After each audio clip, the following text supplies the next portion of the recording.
juste toi et moi.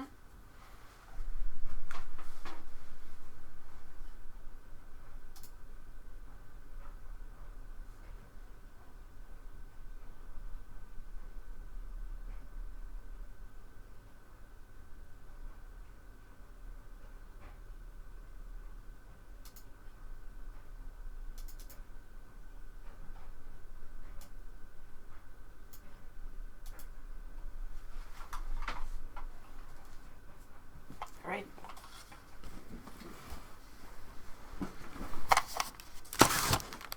Oh, Jesus.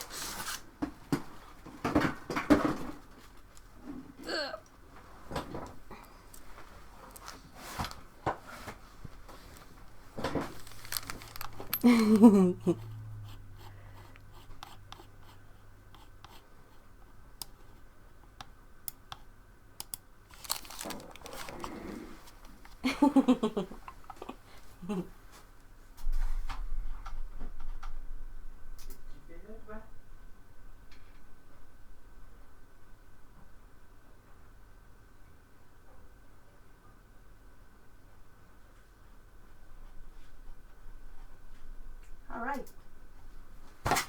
Ah. I think we're all set. Funny thing, you guys see that Pico is there. Again, like she was being super annoying this morning. She was being like Tasmanian devil level of annoying. Like really, really going in all the places she shouldn't go. And she also came onto this table and she's not supposed to. And usually they don't even want to come over here, but anyway. And I told her, I said, Pico, it's not yet the time for your show. Your show is later on. So, funnily enough, we finished the dishes, we gave them the last part of their lunch meal, and she made a beeline for the studio, and she settled down on the chair. And I'm like, I think she understands. There's no way she doesn't. I mean, come on, she knows. She feels the love. She's a good kitty.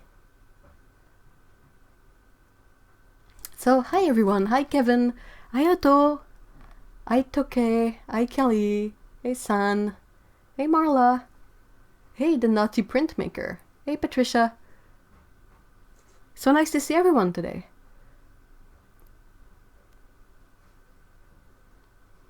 Hey Malvina. Hi. So yeah, I think Pico is here just to soak in the love and be absolutely way too cute. I wonder if the cat cam is it good enough? Should I try to adjust the cat cam, or is it that's fine? Hey Abel.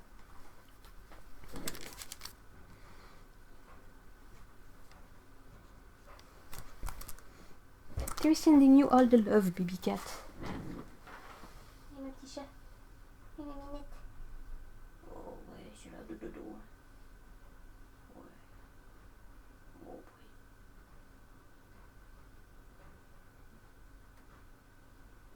Ouf, les yeux de ferme tout seul. Yep.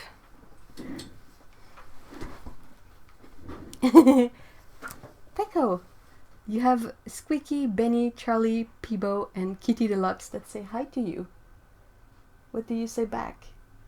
I think she sends like Z's back because she's falling asleep.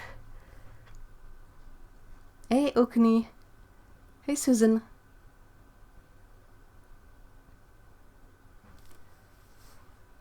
I don't want to butcher your name, so I will say hey Mai.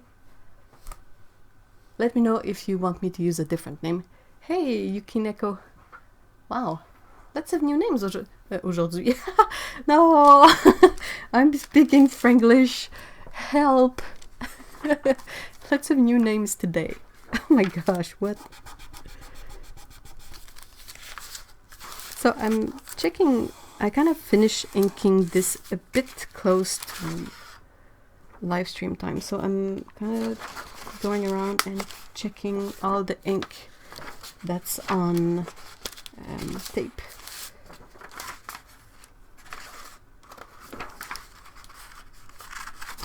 And I'm hoping everything else is dry.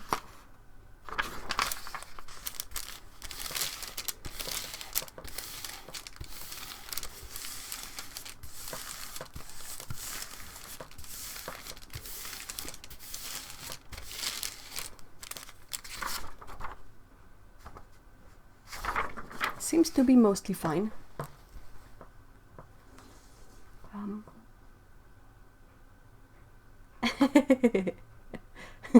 Kevin says, I got my sketchbook, my watercolors, and my wine. Hell yeah. If you're drinking wine, I hope you're not in the same time zone as I am. Ah, Sydney waves a paw, Pico. Pico is like, I'm trying to stay awake. But I can't. She's falling asleep. San says, my electric kettle broke today. I think that's one of the things I dread the most. Like, my electric kettle is starting to be old and a bit, like, capricious, if I can say that. And, yeah, I'm like, what am I gonna do the day that it dies? Like, I use it all day long. Oh, 7 p.m. Okay, that's fine. That's good. Because it's like 2 p.m. here and I was like, yee, drinking wine at 2 p.m. Yep. It's gonna be one of those days. Hey, it's a Kabul. Hi. Saucer cat. But yeah, oh my gosh. Yeah, that's also true. A pan and a heat source. It takes a bit more time, but you can get hot water that way. That's what I would do, I think.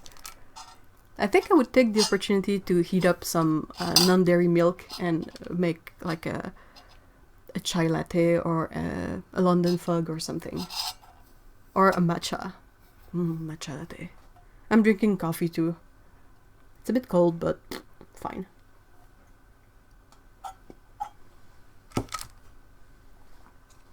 I don't have a microwave, so... Oh yeah, if you have a microwave, Sam, you can sort of boil up... Yeah, Amisha says it. Hey Amisha, that's what measuring cups and microwaves are for. Oh, the other cat is making crazy noises. Okay, so I will try to gently erase my pencil lines that are underneath the ink lines.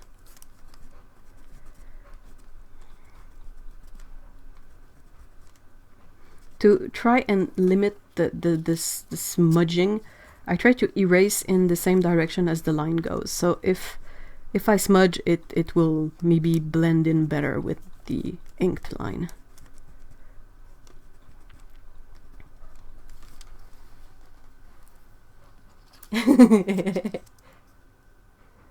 Oh no. Oh, Patricia, I'm so sorry. That's always bad news. Patricia says, my MacBook Pro died last night.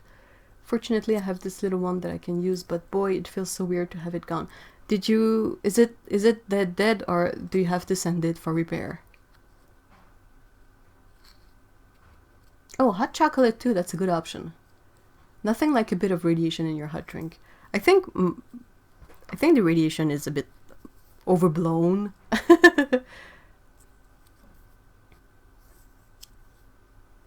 But I mean, if it makes a difference between having a cup of tea or not. Hey Brenda, hi.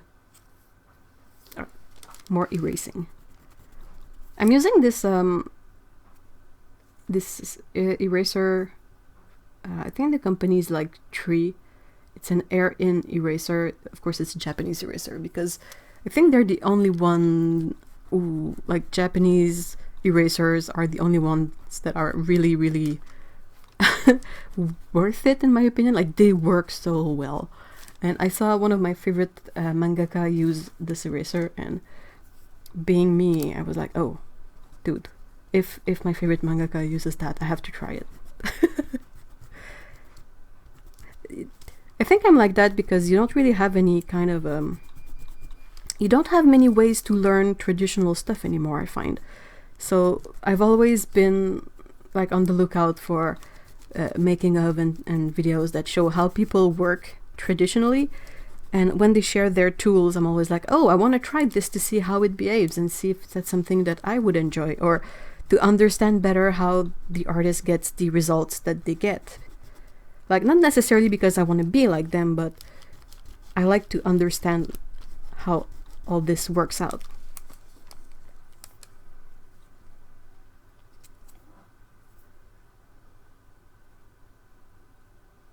Oh no! Whoa, Mikey says they did a study where they had 3 plants. One used regular water, one used microwaved water cooled down, and the other water boiled on the stove cooled down. Plant with microwave water died. Oh man.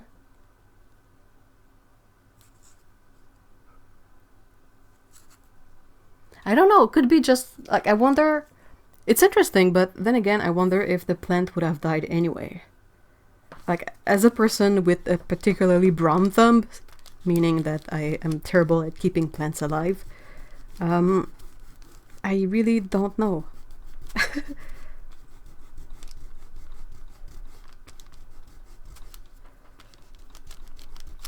I don't have a microwave at the moment, but yeah.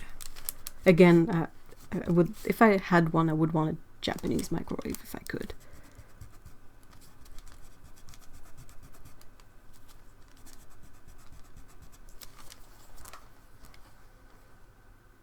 Japanese erasers are the best. Love my Monoto. Well, mono, you mean? Like a mono Tombow eraser.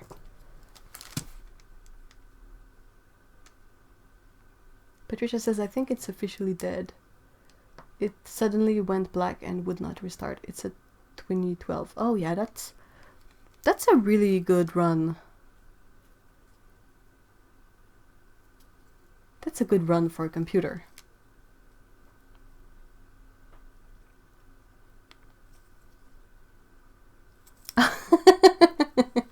Susan says, nice to see your original version. I did mine with the fountain pen, so all the lines are the same width. That's pretty cool too. I like yours better, but my blacking brush pen is in hiding. Oh no. Yeah, I use this one. You guys are familiar with it, but I always use this Pentel brush pen. But it's kind of funny because Mr. E is also an artist, and he really likes inking traditionally, and he also uses this one a lot. And it's not because like we decided to be the same, it's just that turns out we really enjoy working with this one, the both of us. I have my selection of inking tools here. And yeah, the brush pen is always a good... This is a semi-new one. It's a Rapido Sketch. Because I'm really trying to find refillable pens that I can put waterproof ink in them. Wait a second. Tu me parles-tu? Oops, hold on.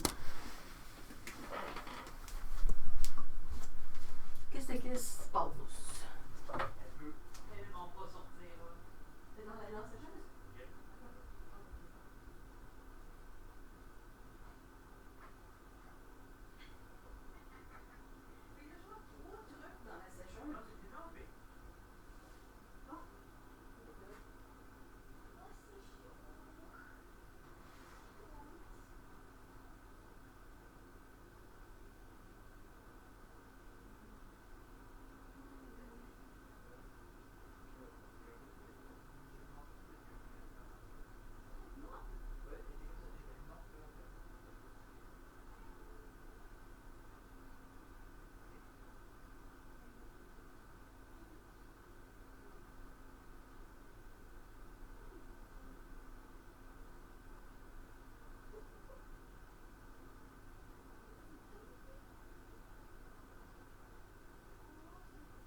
Elle veut juste avoir chaud. Je peux pas t'asseoir parce qu'il y a le sécheur, Ouais. tout ça, fait que... Okay, sorry about that. Whew. Ah, te tombe, Beko.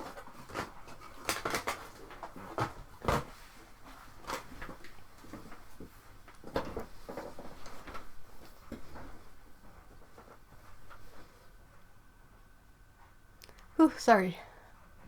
Catching back on the chat, and then I will have a cute photo to show you guys. Is that on display? Oh, cool. You guys didn't get to see my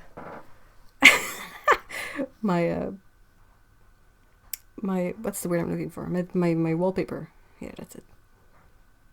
That's it.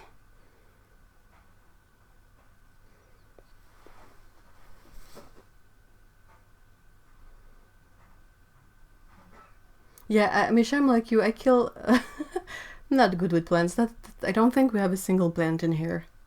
We had a cactus for a while, but it was very old and it eventually died.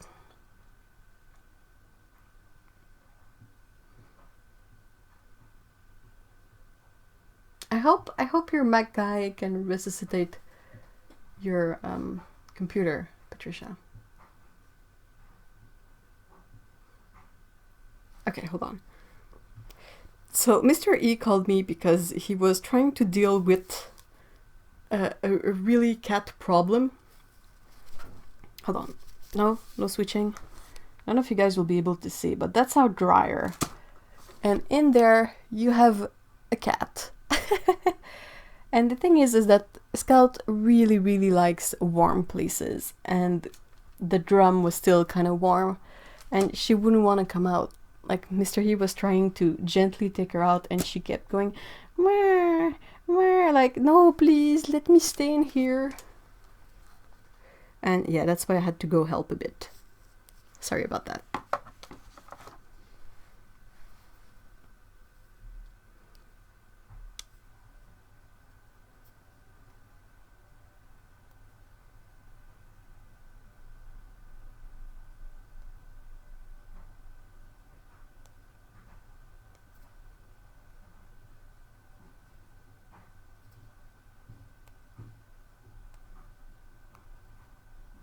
Hey, Lena, hi.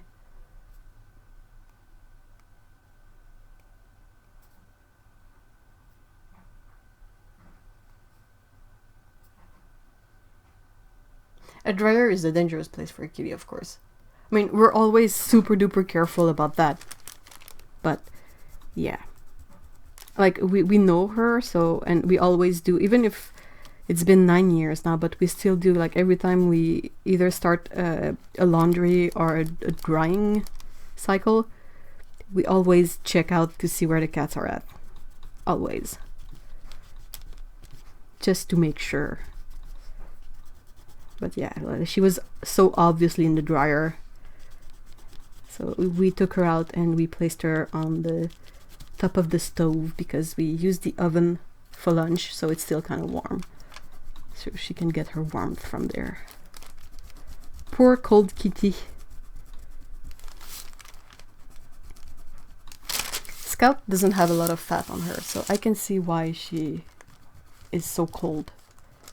She's a really lean kitty. She's not skinny because she has a nice coating over the rib cage and all that, but she doesn't have any fat on her. Peko is a bit more chubby.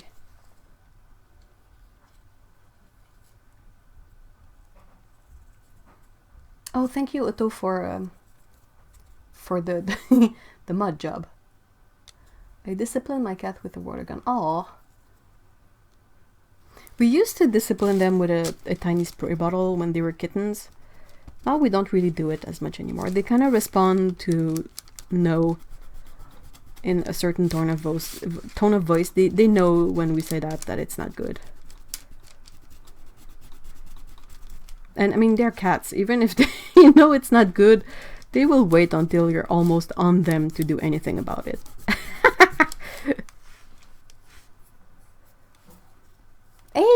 Steve! Hey, Scout was in here. Steve, I got your package. Thank you so much. I'm really excited to work with it. Oh my gosh, he sent me a really big piece of it. Steve sent me some really nice leather, so... did you guys see Scout walk by? Oh my gosh, that's great.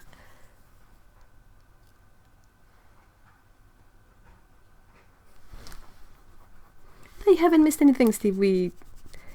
I'm not super fast as always, so I'm still erasing the sketch. I mean, this was kind of a detailed drawing too.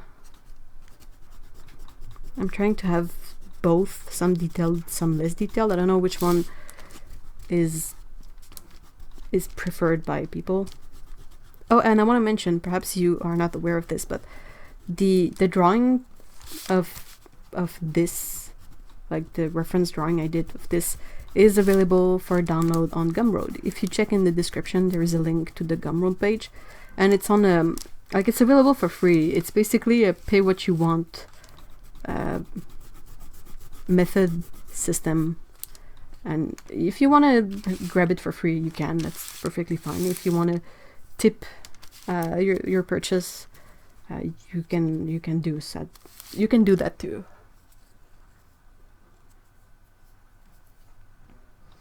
Yeah, she needs to wash her bum at least once during a live stream, doesn't she?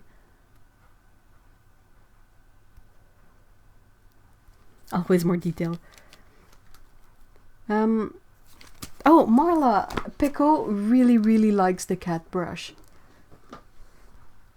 She was so cute. I was able to brush her with it, and she not once tried to run away, and she was purring super loud, and she kept rubbing her face on it. Like, especially I brushed the neck a lot, and she was super happy with it. By the way, Jackson's is doing a massive watercolor sale, all prints, all the... No. Oh my gosh, no. Did you... Otto, post an affiliate link if you're gonna post one, unless that one is an affiliate link. Because I think that affiliate programs are like really awesome in the sense that whether it's for Amazon or Jackson's or anything else, if you use an affiliate link, you don't pay more on your order. It's the same price for you, but through your order, the person who has the affiliate link will receive like a small percentage of the sale. So it's kind of a really nice way to support creators on YouTube, either through their Amazon affiliate link or in this case Jackson's, because if you end up purchasing from these sites anyway, like it benefits everyone. Like you still do your purchase like nothing is different, and the content creator can get a few dollars here and there, and that really helps in the end because it all adds up.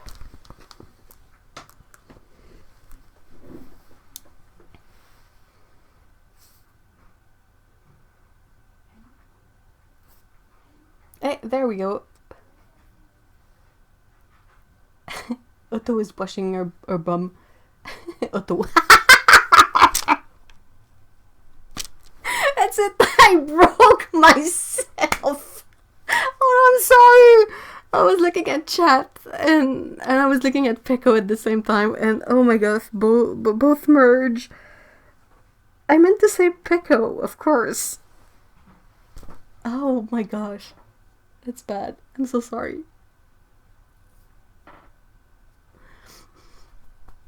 Oh no.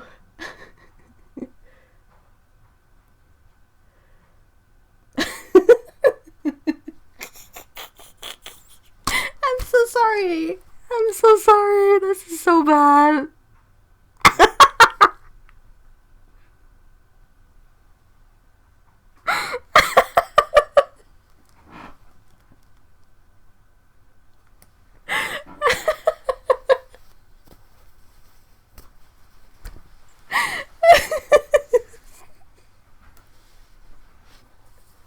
Oh no. I apologize.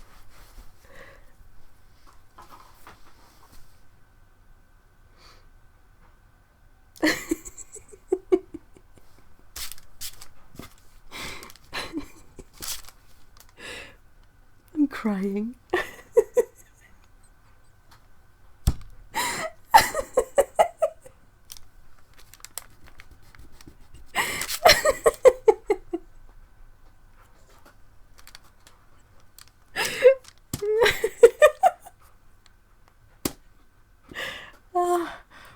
Oh my gosh, I am crying.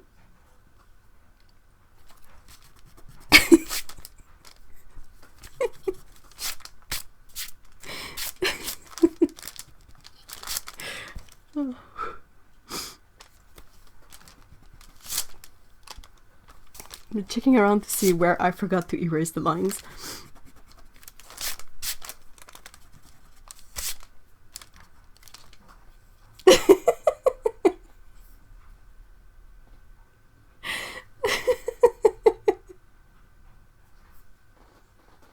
I broke myself. Oh my god.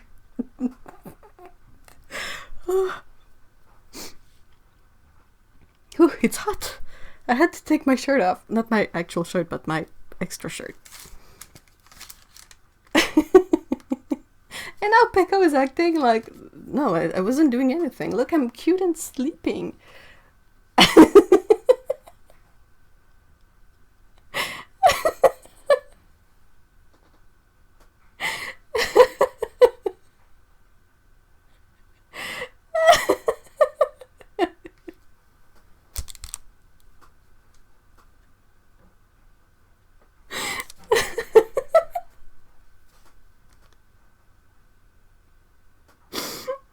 Okay.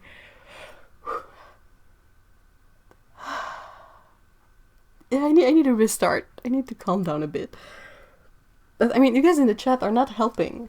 Like Marla said, it's okay, Otto is now curled up and sleeping. Oh, I mean Pekko.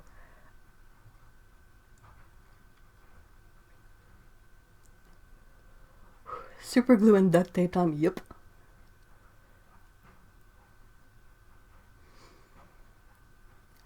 I'm trying to mend. Oh my gosh, that was a really bad. Do you guys say lapsus in English? Yeah, I know. Heather is not even here to witness the breakage. She's probably gonna come in a bit later, just so she misses it. Hold on.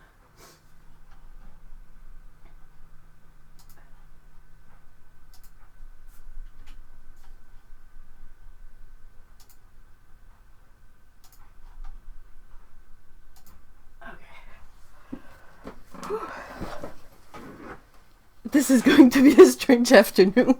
Yeah, I think it's off to a really peculiar start. Alright, next step is to figure out which palette I want to use to paint this.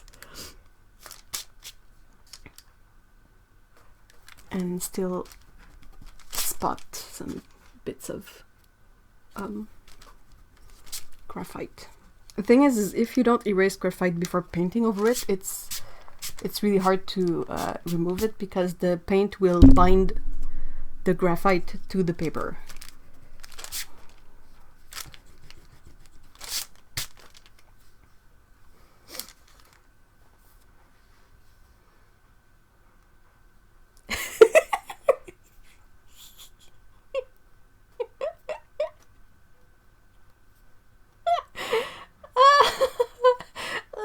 Oh my!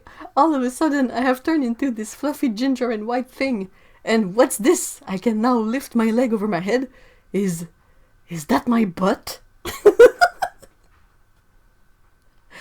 Aww. Lapsus indecorum is a phrase. In French, lapsus is when you do what I did. Like I was about to say a thing and I was sort of looking at another, so when I spoke it mixed the two inputs. Like I ended up saying like the name I was looking at instead of the name I wanted to say in my sentence.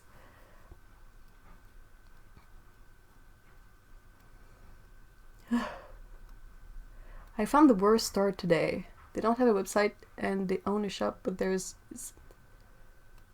Oh wow, that's weird, Toke. That's really, really weird. Is it a front or something? Kind of shady.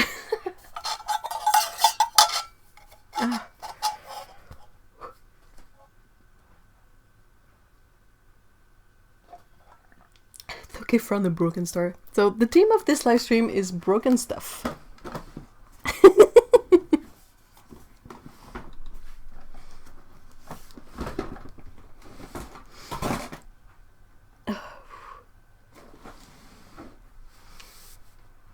Also lapse in judgment. Yeah, it's not exactly the same thing as lapse in English. Oh, it really does. What this says, I'm sure it just means you love me as much as you love Peko. I do.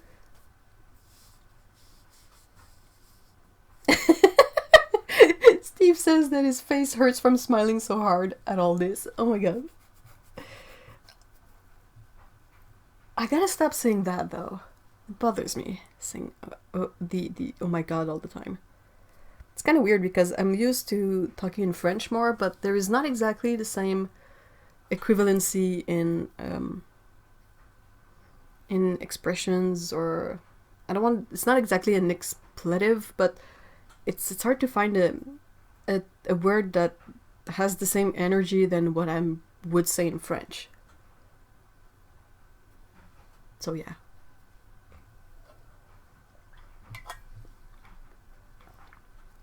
I just don't want to have anything possibly religious in my content, because I don't know, some people might be more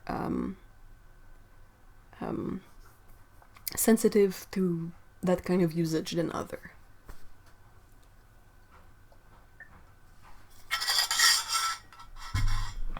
Sorry about that, but cold coffee is now gone. Blech.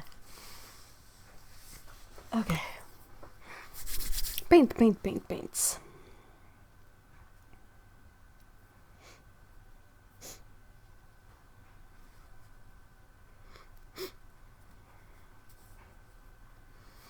What would I say in French?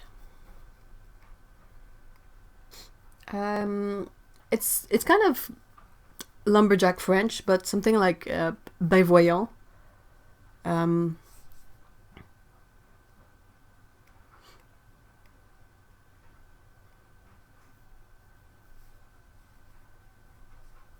Trying to think. Yeah, it's really hard to cuss in English when you are not a native speaker, because it's like the words, they don't really mean anything in themselves. It's you will use them just for the feeling of the expletive, but it's kind of weird to speak in English and suddenly curse in French. That's weird for the brain.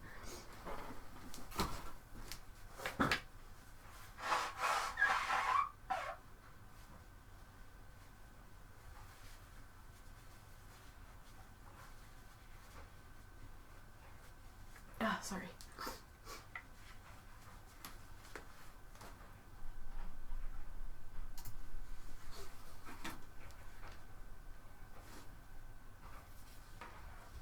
I have to borrow Mr. E's chair, and it's weird because it has a really high back, so I keep bumping into my lamps and all that with the back of the chair. Yeah, lumberjack French, that's what I call Quebec French. Oh, you said Jojo Rabbit. No spoilers. Absolutely don't spoil anything about it, but I saw it too and I thought it was awesome, and I can't wait for it to come out in home media so I can watch it again. What a great movie.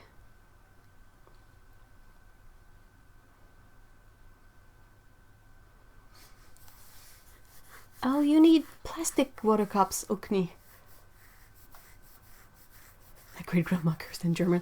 I'm pretty sure cursing in German really puts across the intention of the cursing. Yeah, but I think that's weird. Like, if I curse in English, it doesn't mean anything to me. But if I were in the US or in England and I would curse like that, perhaps people would really be kind of more shocked by it, because the words, they actually mean something for them. It's a bit like if someone who speaks, I'm speaking like, so someone curses in French and they don't really know, they could come up with some really like vulgar thing that they don't necessarily realize it's that vulgar. Anyway.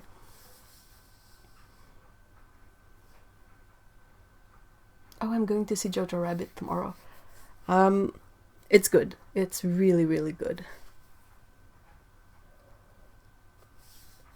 And sort of, not necessarily, I don't think it's a spoiler, but the actor who plays the main character is so good.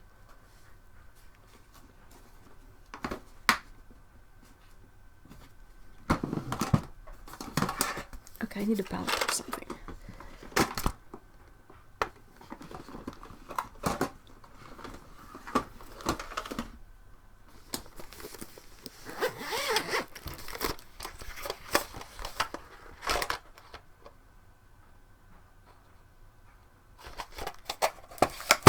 I will use the palette that comes in this case.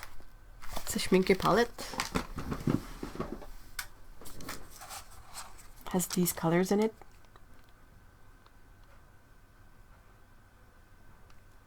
So hopefully I'll be able to make do without any sort of cobalt teal color.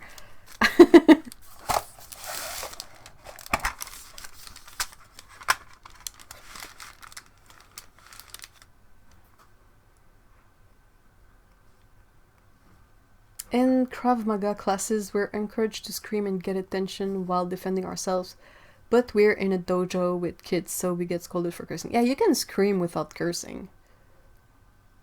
One of the things that I like the most of Lumberjack French and curses is that oftentimes they would, like all the curses, I know I've said this before, I'll just go over it super quickly, but most of the curses are based upon religious words.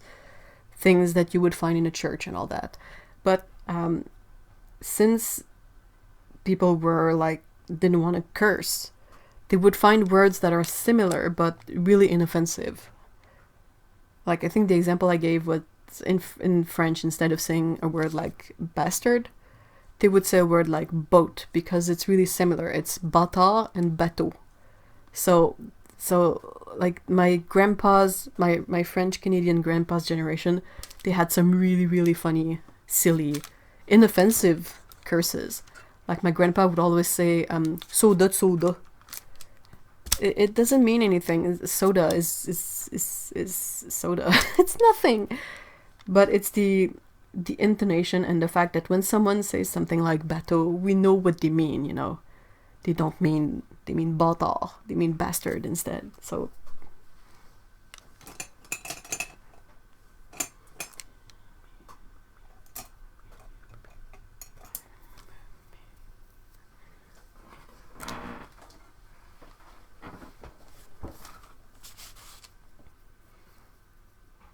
curse in Swedish. Oh my gosh. Out loud I have codes like monkey or dingnibit. Worst I'll say is oh crap.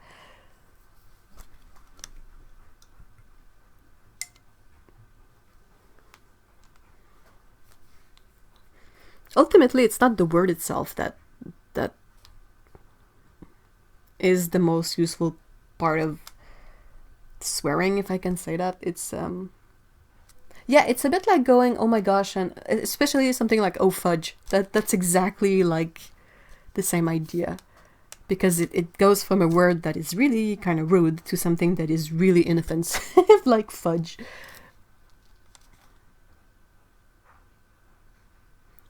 But see, I'm still a bit not comfortable with saying oh my gosh. I don't know why. It's just weird. Okay, so where do I start?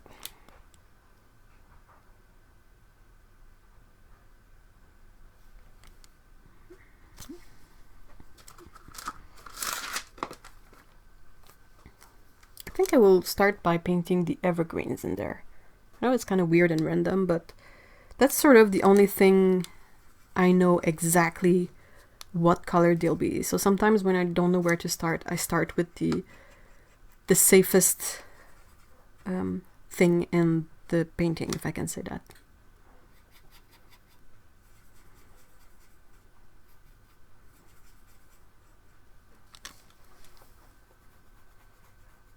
Greek is probably the most blasphemous curses in existence. Oh my gosh. Oh no, I said it again!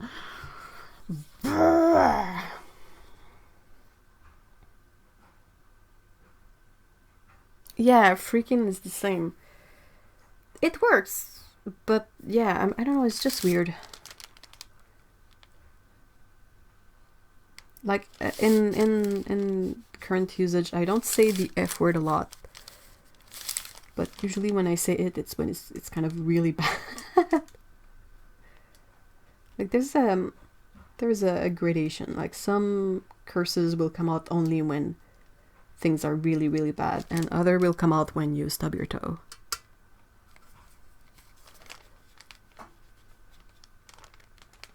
But yeah, it's just that I know like some people might be hurt in their beliefs with some curses, and that's really not something that's not something that I want to include in my content at all.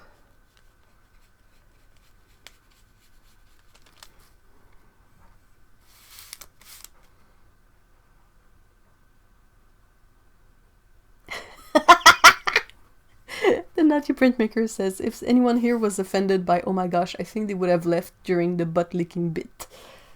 Fair point.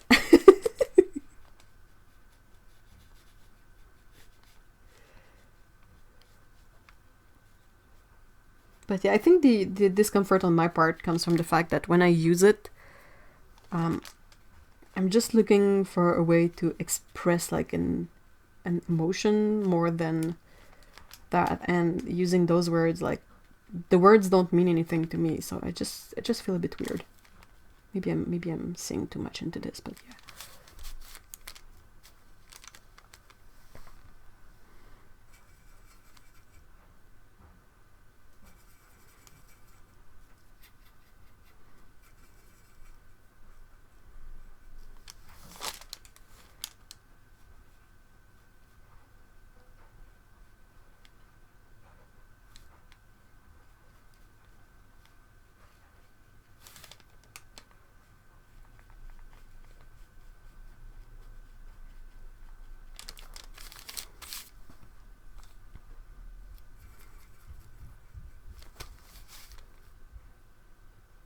Well, this live stream might be demonetized already if you think about it. I don't think there was anything super duper offensive. But then again, it's not like YouTube's monetization is always super logical. Which is, I gotta say, it's sometimes I look at stuff and I'm kind of happy that the kind of content like we create in this community is not usually the kind of content that will get demonetized all that much, because we don't address like super serious topics, and it's not something that will usually have a lot of cursing or rude behaviors or thing. Like we just talk about paints, and unless someone is making a scene out of really good and or really bad paints, like it's really inoffensive. I'm using a Schminke palette, the one that was, I think it's from not last year, not the year before, but the year before that, the leather holiday set that Schminke had. Came in this zippered case. And it was kind of an odd set of 18 colors, I think. It has 6 full pans, like split primary in full pans, and a bunch of half pans for other colors. So yeah. Nice set.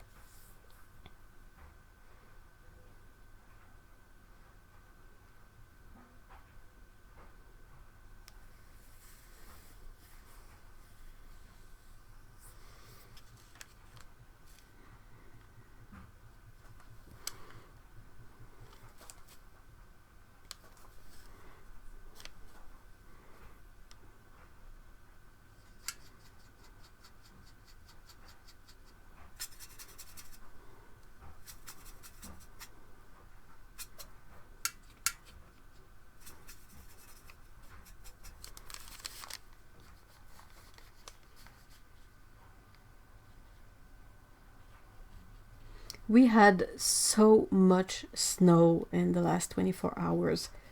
It's absolutely ridiculous.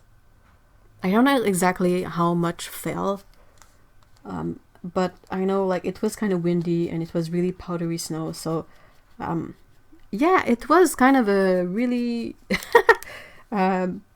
special trek to go to the post office yesterday. It's not that far from here, but like I don't live in a really central town of central part of the town. So whenever they plow the snow, like we're one of the further away, like one of the perhaps more at the end of the whole de-snowing process. Like they don't come to us first. They go to the more crowded places of the island, and then eventually they get to here. But what that means is that more often than not, the sidewalks are not well. Like they did not remove the snow on the sidewalks, so you're basically walking in like 6 inches of sand. It's a good workout.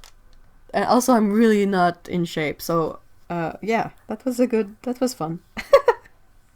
I don't hate it, but oh, whoa. It's the moment you realize that it's not a very light dusting of snow up there. It's a good old winter storm. And today is supposed to be like, feels like minus 28 Celsius. It's always like that. Like whenever it snows, it's usually a bit warmer because of the cover of clouds and all of that. But oftentimes after a big snowfall like that, it's always super nice the next day. And you don't have any cloud cover to keep the warmth in. So it gets super cold the next day, which is exactly what's happening today. Same, we got about 18 inches. Yeah, that would be consistent with the... Like, it snowed from, like, for almost 24 hours. It was just absolutely, like, non-stop. Hey, Galina, hi! Aw, Pico. Pico is being so cute.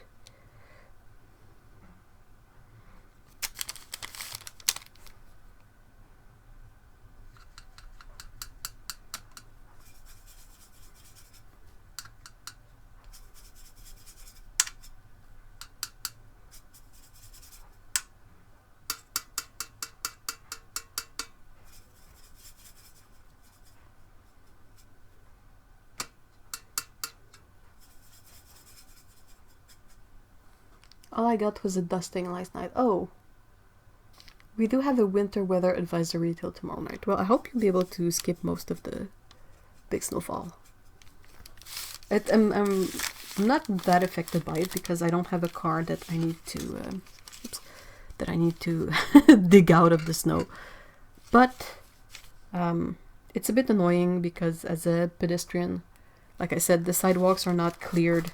And most people who shovel their cars free of snow, they will shovel the snow onto the sidewalk. Which always makes me grumpy. Hey, Callisto! Hi, puppy! Drawing toucans is the best thing ever. It's a super good way to use up your super bright colors. Patricia says it's minus 18 Celsius here, minus the wind chill. Oh! Okay, so you have it a bit better than I do.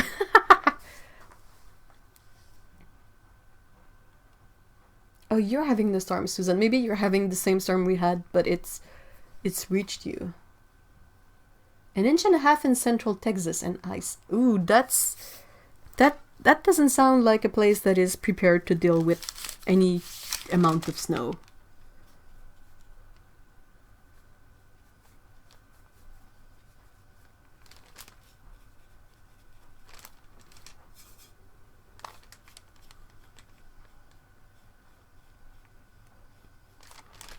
But no, global warming is not a thing.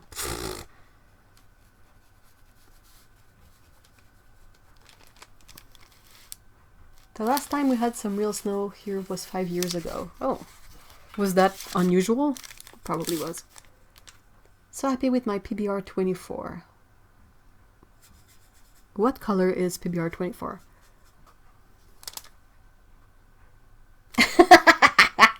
Trisha says that they missed the brunt of the storm and it moved on to us. Darn it.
I will check up the chat in a few minutes. I just want to get this sort of done before it gets all streaky and bad.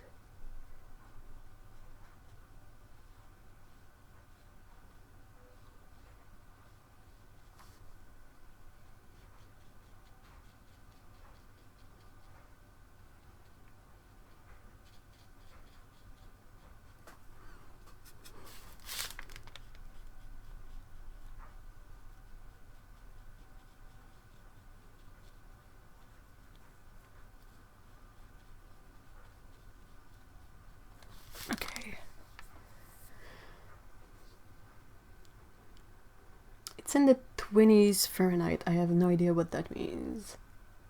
Sounds kind of cold though.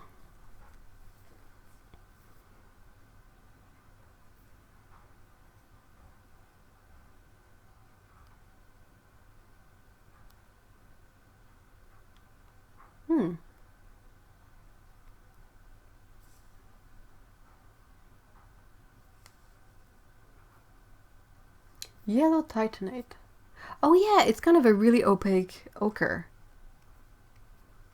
Ooh, lovely. Because if you go to PBR 25, you have this super reddish deep brown. So I was like, hold on, what is the 24th pigment brown?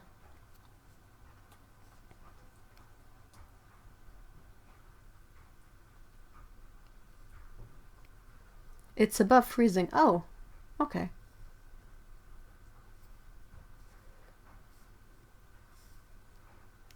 I would take that, you know. I would take anything that is not minus freaking 28 Celsius.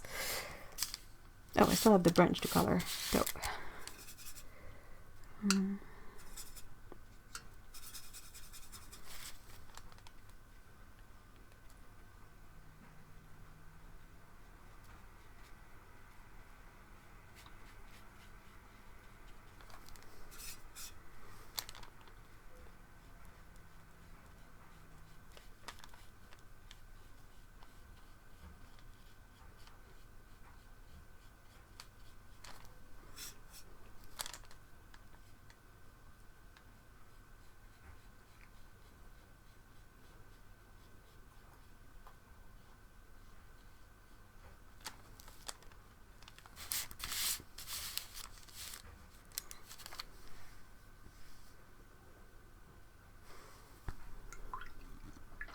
So we've been watching the show on Netflix that's called Altered Carbon. And it's a really weird show in my opinion. I really like the setting, all those good cyberpunk vibes and that energy that's somewhere between Blade Runner and like Shadowrun and all of that. I really like cyberpunk settings because there's something so interesting into seeing how people will extrapolate certain technologies. Like there's no way it will necessarily go that way, but it's super interesting to see. And the whole premise of Altered Carbon is that we've reached a point where humans have their personality encoded into a small disc that is the size of like the same diameter as a vertebrae, and it's inserted in the back of the neck, like there. And basically it means that as long as that thing that they call a stack, as long as that's intact, you can be put into a different organic body and you will still be you. So in itself, that's a really interesting concept. But there are so many weird things in the writing of the show that I'm a bit... it's mixed. Like, I think the setting is super nice and I love all the ideas in there. But I'm not sure I like how they wrote the story so far. Which is a real bummer because in terms of shows that are cyberpunk-y, there hasn't been a super duper successful one yet. There's been movies, sure, like Blade Runner, that's good, but hold on. Altered Carbon is a bit weird. They absolutely shut down Almost Human. There was another one. Oh yeah, Bright, the movie that was on Netflix, was also really weird in terms of writing. So I'm like, darn it. I want the good cyberpunk thing.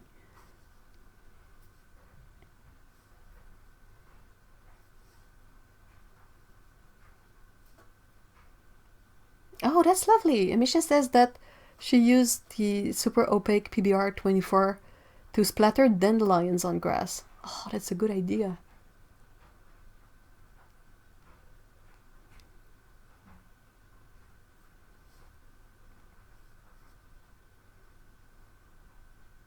Altered Carbon explores some very interesting concepts.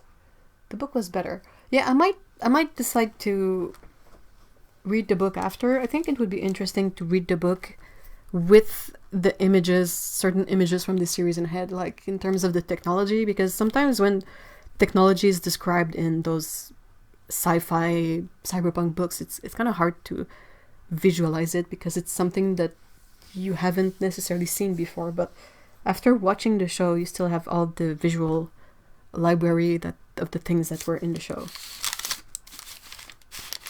So yeah, I'm super interested into... I really like cyberpunk thing, but it's not often done well, which is absolutely a bummer. I really love the Shadowrun games, that not necessarily the tabletop, but the computer games that came out in the last few years. Bright was really not great, but it had a great setting. It had a setting that was a lot like Shadowrun. But yeah, the themes and whatnot was a bit cringy. It's like, I kind of enjoyed it, but I'm fully aware that it's not a super good movie. But I really, like, I would watch it on mute just for the visual imagery of it. But yeah, Almost Human was nice, but they cancelled it after one season because they did the most stupid thing with Almost Human, which is to broadcast the episodes in the wrong order. So you would go from an episode that was super intense and really linked to the story, and like you were really into something super serious, and then the next episode would be something super trivial, very filler-esque, and they would never address the serious stuff that was in the episode you saw previously, because technically those episodes were not meant to be broadcast in that order. So they basically shot themselves in the foot. And then they were like, oh, it didn't get good rating, we will cancel it. And I wonder why it got bad ratings. Good grief, can you not do that? It must have been Fox. Oui? Oh non! Donne-moi une seconde. Je suis un peu pris avec ma peinture.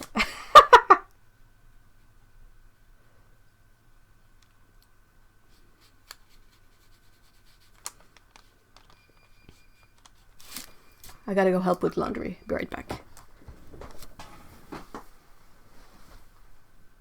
Même je suis pris dans tout, si bon. T'as un chat? Oh, yeah. Juste de l'arrêter? Oui.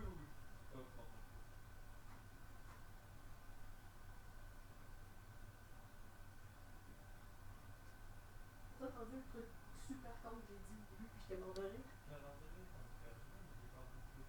Je veux dire que, bien sûr, Péco se lave le cul, j'ai dit bien sûr, Otto se lave le cul.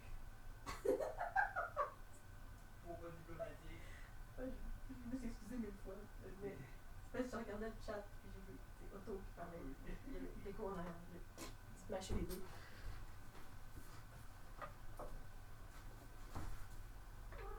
Ah oui?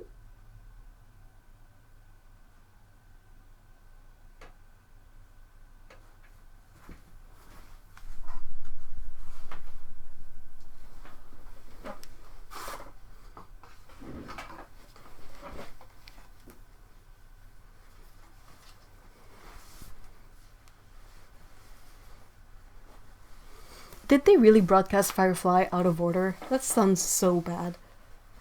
Oh yeah, Judge Dredd. Not Judge Dredd, but Dredd the movie.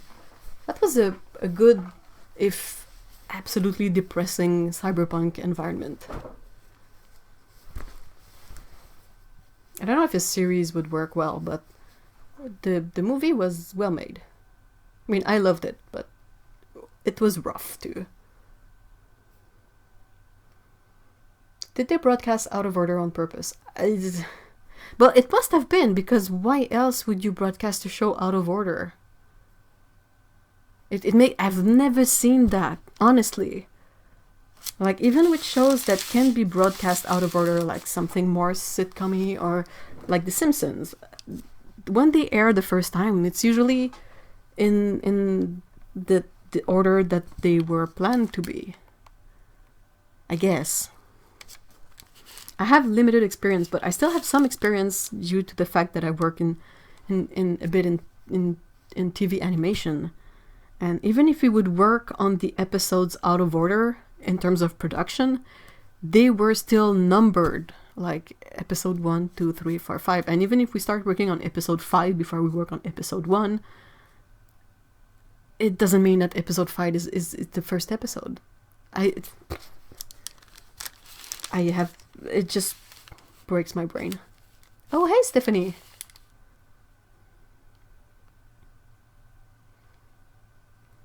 I need to check if Netflix has Dollhouse.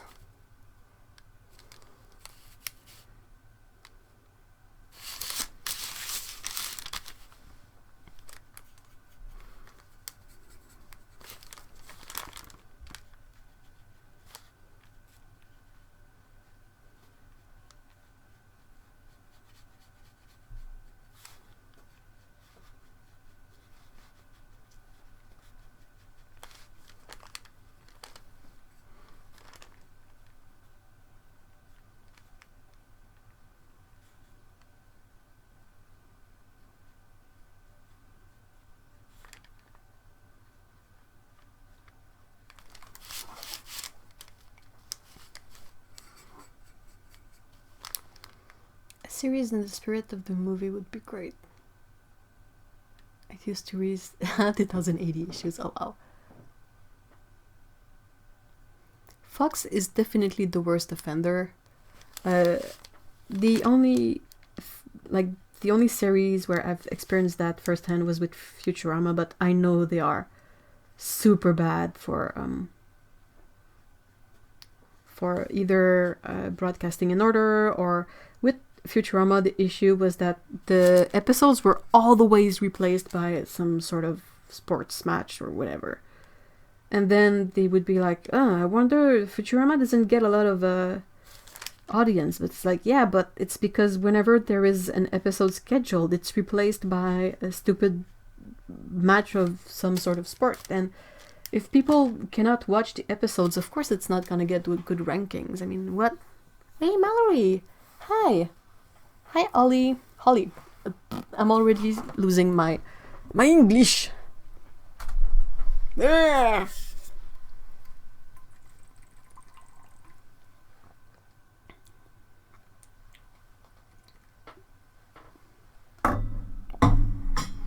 I think Fox is an altogether poopy network, but yeah.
Concentration. We're trying to be concentrated in any sort of way.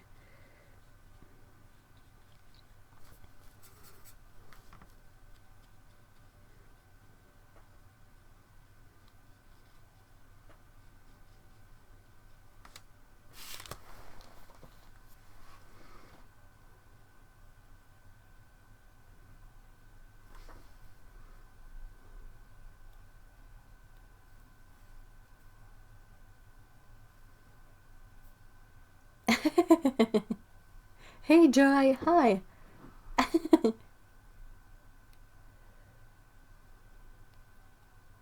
Well, but the thing is even with streaming, even without streaming, there used to be only one episode per week, so that's that.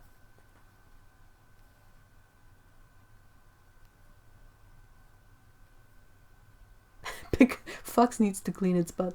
No buts about it. Send Pico to tutor them. Ah! Hey Lee, hi. Those are fungus here, if that's what you're referring to. That's some sort of plant, I guess.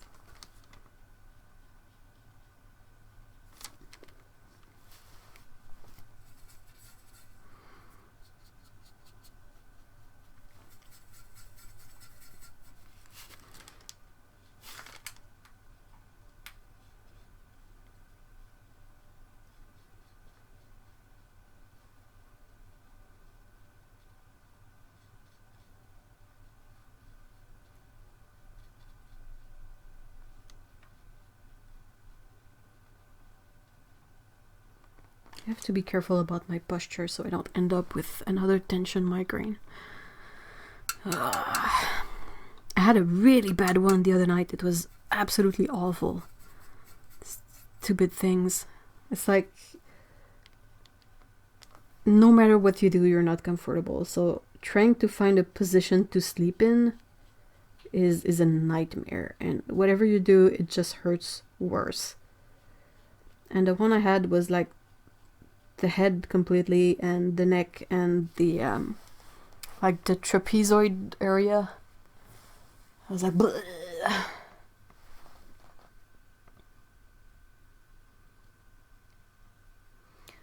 what color please on back tree? Which one? This one? This one is like I think it's birch.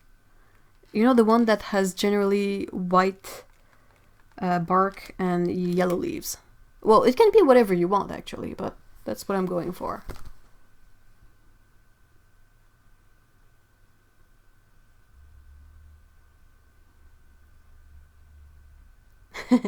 Skipping a social event today, that sounds like a good plan.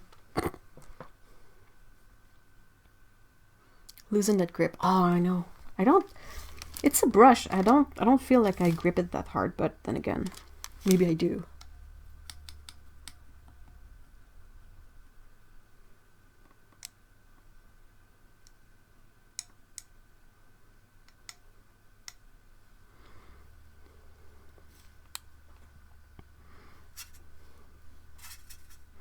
But it's like, I think it's a really, also posture doesn't help, because when I draw and when I ink and when I paint, I tend to have my head to the side.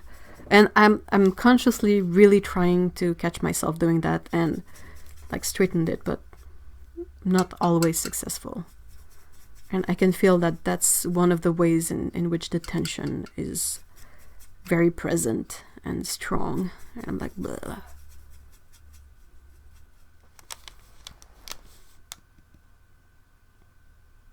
Having to wait a week is inhumane. You must be quite young then. Us old folks, we remember when we had to wait a whole week for episodes of The X-Files. And then it was a filler episode, and you would be like, why?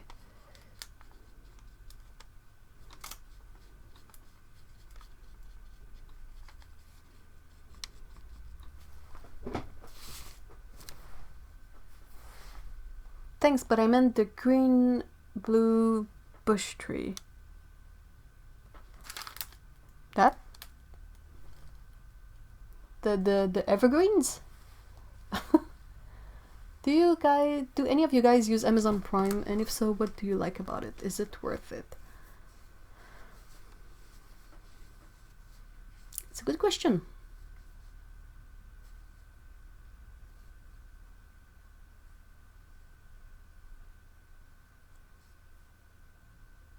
Back in my day.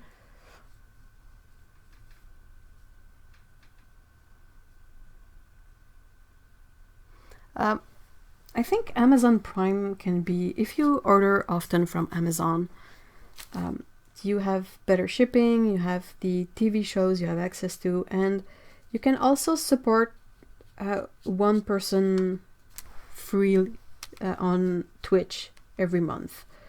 So in a way, if those are things that you would do anyway, I think it might be worth it. It's not super expensive. I think it's, even here in Canada, it's like $8 a month for Amazon Prime. The main issue with it though is that it's still Amazon, so that can be a bit iffy at times. They're not the nicest of companies to support in a way. But yeah, for example, if you already support Sterling on Twitch, so if like the support is basically $5 per month, and you get Prime, so you get all the shows, and then you get the delivery. So I think it's a really good, like you get a lot for your money. But yeah, if you end up not ordering often, or if you don't really use Twitch, or if you don't like the shows on Amazon Prime, then it's not necessarily worth it. One thing that is also interesting about the Prime is that you can get free shipping on orders that are not necessarily $35. So that can, like if sometimes you order, you find yourself trying to reach an amount in your cart so you get free shipping, but you don't really need all that stuff, that's also a way that it can be useful. But then again, you pay per month too, so it's not like it's completely free. But if you end up ordering a bunch of stuff in extra just to get free shipping, you know, I don't know if that makes sense. Okay, oh, catching up on chat.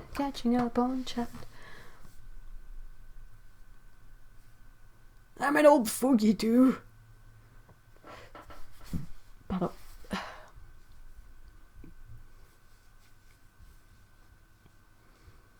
You know, when we walked 5 miles in the snow, uphill both ways to watch the TV at the neighbor's place.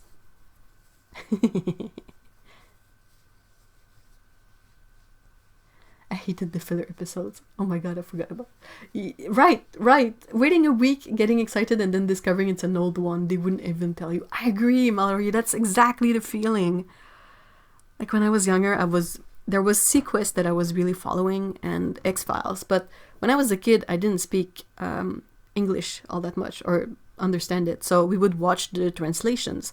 And shows when they are translated, like, it's even worse because they won't hesitate to give you an episode you've already seen because it's like, blah, anyway, you know, so what?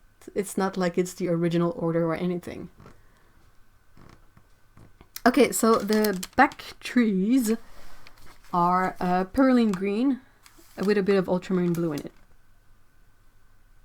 And I am using Schminke paints.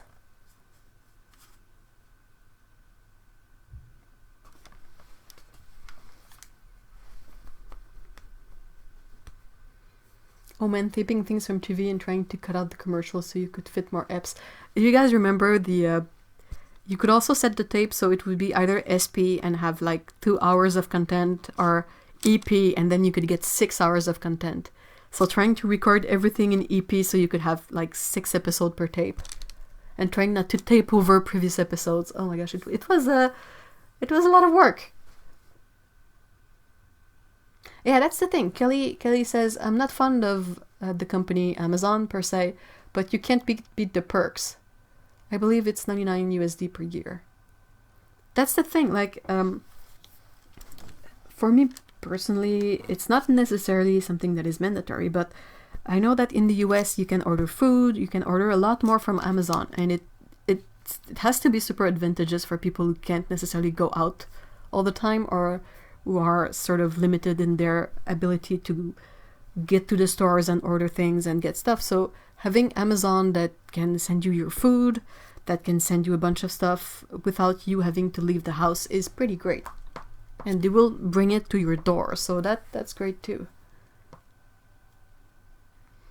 Also, instant checkout with next day shipping is kind of dangerous. It is. It is. Though then again, like, Canadian Amazon is it's better, but it's still not that big.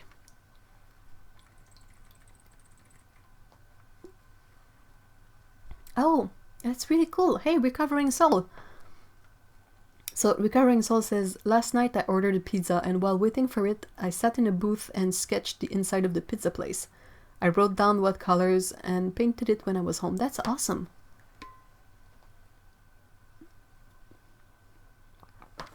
Oh, definitely, Patricia. Try the free month. By all means, that's a really good idea.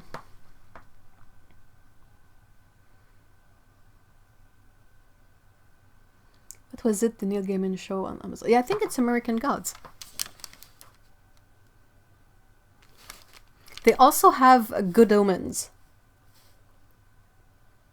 Though Good Omens was written by Neil Gaiman and Terry Pratchett. I have to catch up on Good Omens. I read the book, quite enjoyed it. I think I started watching the first episode of Good Omens, but I was really... I don't know, I often do that, and I don't necessarily enjoy doing that, but I will, like, if I read the book, and either I get a certain mental image of like, certain characters, or certain descriptions, or whatnot, and then they kind of change it in the movie or TV adaptations for no discernible reason. That kind of really rubs me the wrong way. Because I'm like, I always feel like whenever a writer creates a character and they create it like with a certain look, it's for a reason. And that then when you have shows or movies that disregard the described look. I'm like, but you kind of missed the point. It was done for, I don't know, it probably not right, but it's still the way my brain sort of reacts to it, and I have to sort of slowly acclimate myself to the idea that it's fine, it's not gonna be like the book, it might still be good anyway, so you should give it a try, and like disconnect the image from the book from the image from the show.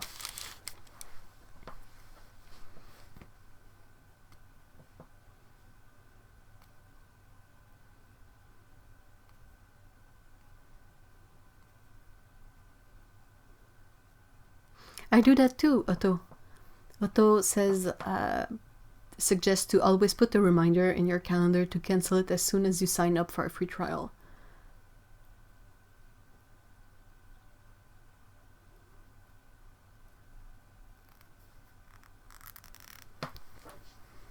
So yeah, that is what I do too. I will go to my Google Calendar and I will add a reminder, like with an email, with a notification, everything, to be like, hey, this is about 1 month after you started that free trial, so either cancel it or budget it in if you want to keep it.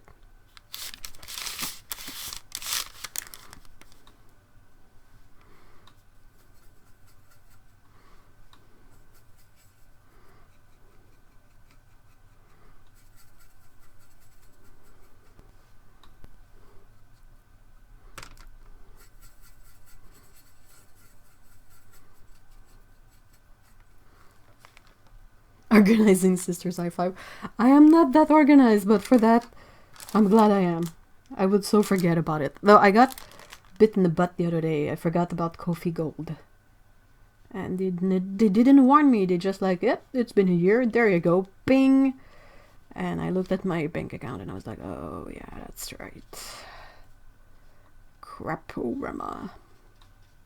But usually I'm good about, like, I've made a reminder for next year to be like, hey, check this out.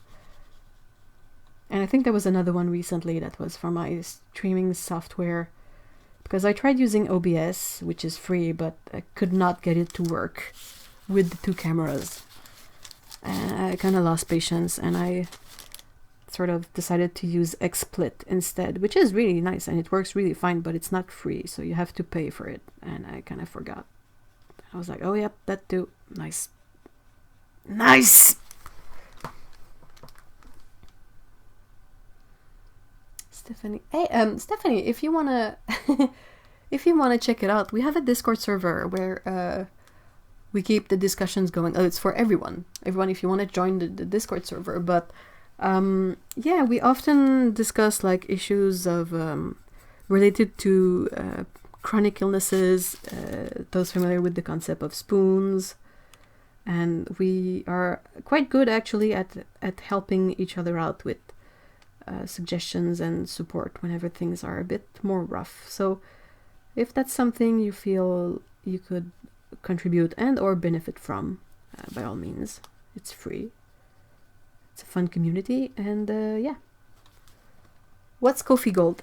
You guys know what Ko-fi is. It's basically the platform that lets you tip creators as if you were giving them, like paying them a coffee. It's basically increments of usually $3.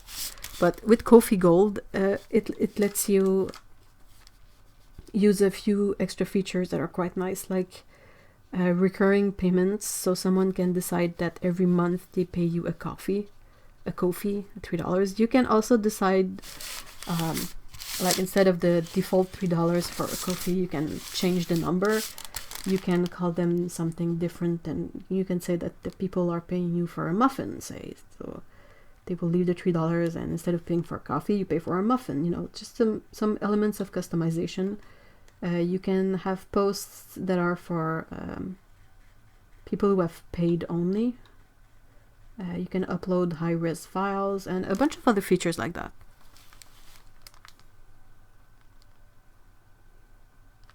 I hope that explains a bit. Oh, and you can customize like color and all of that. It's minor stuff, but that's what I can think of at the moment. the main appeal was to be able to have recurring payments, because in a world where you never know when Patreon is gonna be really dumb on you, it's nice to have a backup that offers a similar feature and that is doesn't take a cut. They don't Ko-fi, they don't like they don't, I want to say steal, but it's not exactly that. Like Patreon, I guess they take a cut because they offer a service that requires maintenance and all that, but still, Ko-fi doesn't take a cut, so that's good. And what else? I'm looking at chat. What is the concept of spoon? I can take that one. It came from an example someone used to describe to their friends, their friend that didn't have any chronic illness, how they deal with their chronic illness in a regular day. So basically, I think the example was that they were in a restaurant and there was a pot with a bunch of spoons in there. And the person with the chronic illness grabbed a bunch of spoons and explained to their friends that when you don't have any illness, chronic illness, whether it's something like mental health or it's physical health or both, you basically have some sort of unlimited amount of spoon. So the concept is that you don't question whether you can do something or not. But whenever you have an illness that limits you in some way, it's as if you have a limited amount of spoon, and every action you undertake in a day costs a spoon. So waking up is a spoon. Brushing your teeth is a spoon. Taking a shower might be 1 or 2 spoons. So etc. etc. So they were explaining to their friends that they have unlimited spoon. They don't question like what they do in a day. But for someone that has the illnesses and they have, let's say they start their day and it's a day where they feel like they have a level of energy that corresponds to 12 spoons. So the person handed 12 spoons to their friend and was like, okay, so you wake up, that's a spoon. You brush your teeth, that's another spoon. You take a shower, that's 2 spoons. You prepare breakfast, that's a spoon, and so on and so forth. And then they were not even at lunch yet, and they were out of spoons. So that's kind of a way to explain that when you have a limited amount of energy or like ability to do everything, like how you have to prioritize and manage your spoons to be able to do what you have to do in a day. I don't know if I explained it well, but it's something like that.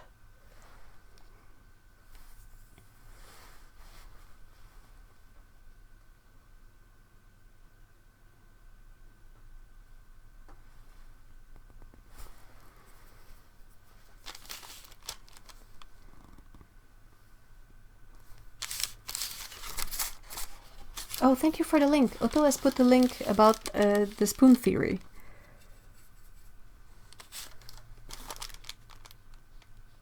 It has become like a way for people who resonate with this concept to easily, like, I kind of want to say label it, but it's just like if you say you're a spoonie and you're talking to other people who are themselves spoonies or understand the concept of spoonies, it's an easy way to just get that out there, and the person who understands it will know right away what you're talking about.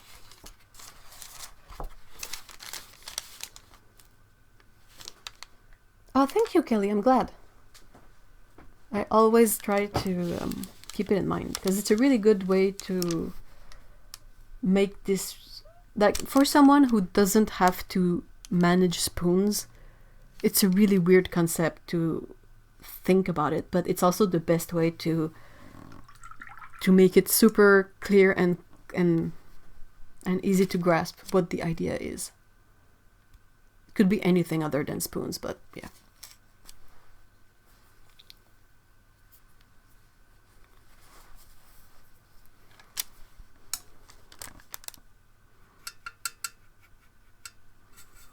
It's weird because sometimes also, like, I don't think I necessarily qualify as a legit, I don't really have something that technically drains my energy all that much, but I have mental health issues, so the medication I take for that, they sort of end up causing me to have a limited amount of energy in a day. Because one of the meds makes you super tired. So I'm always like, ah. And then comes time to go to bed and I can't sleep. Because that's the thing, you know.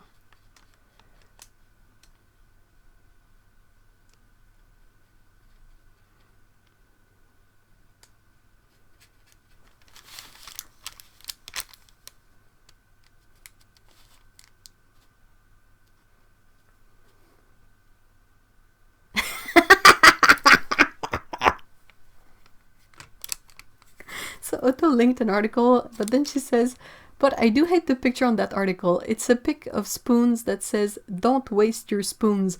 Ha ha ha, as if we have a choice. Well, we could always be like really gross cave dwellers who don't eat, don't wash, don't interact, don't do anything, but that's not comfortable for anyone. Like, yeah, like, don't waste all your spoons. I mean, if you are someone on a spoons budget, you know how it works. Like, you won't be the one who wastes your spoon.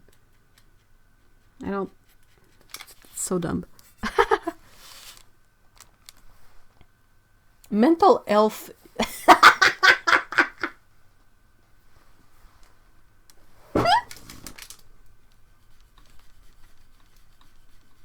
Oh, I love that.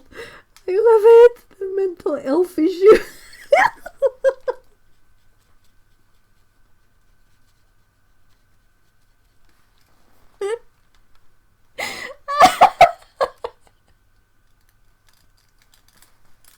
Can you imagine? Oh, that's hilarious.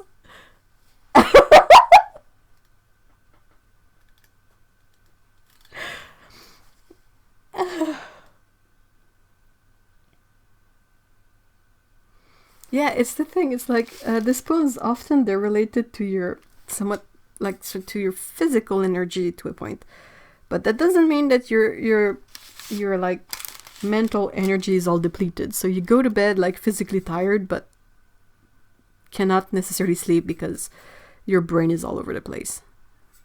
The mental health.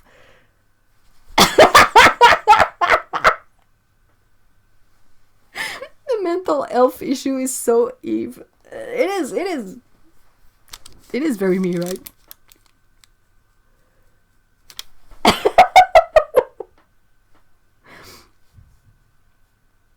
Ah, I'm dead again.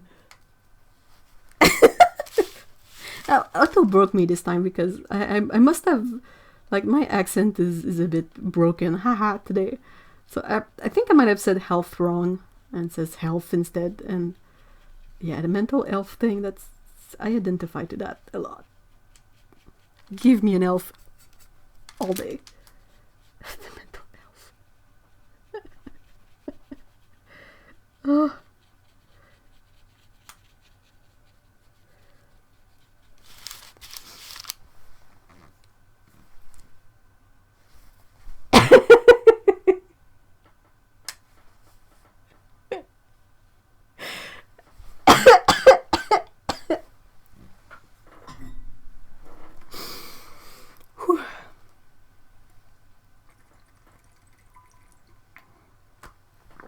Oh, I'll take any elf except the Christmas ones, like the creepy short ones. Ugh.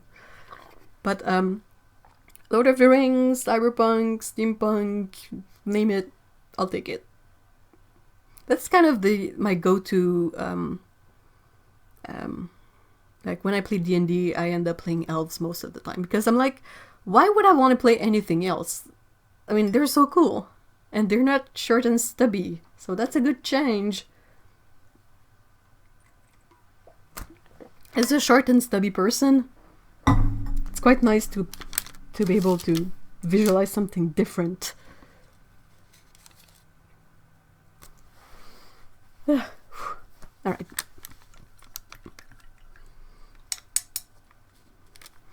The mental health. kind of dig it a lot.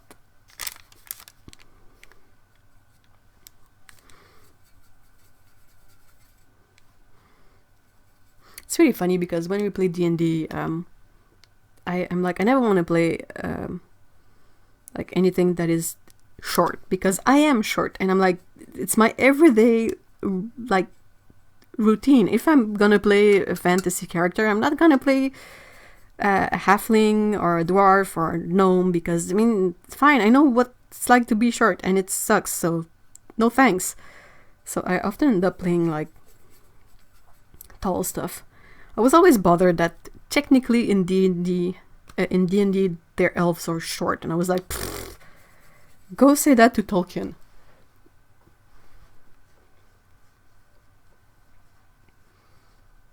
Well, Lord of the Rings elves are often hot. I'm nodding, by the way. I love them. They're so cheese and like the good kind of cheese. Not the cheese you eat, but the cheesiness of it. Like Thranduil with his highbrows and Legolas, and I'll take it. I mean, bring it. It makes me happy. What do you like about elves? They're kind of cool. Like they have all sorts of weird, often powers. Oh, I really like the elves in Hellboy too.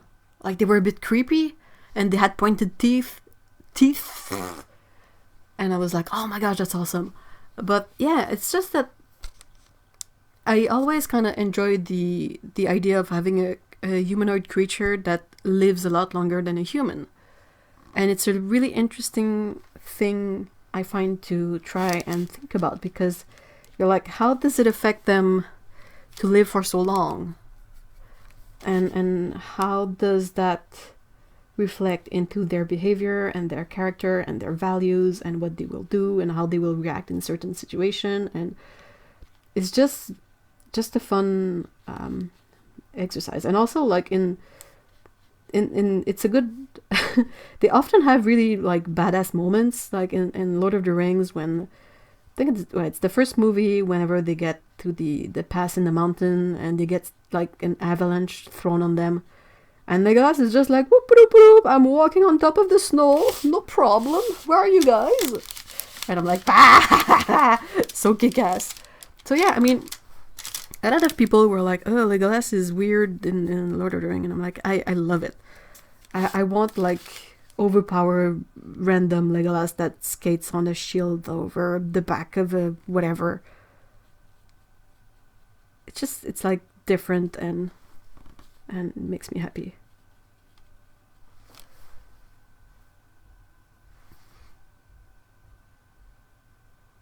He made archery sexy.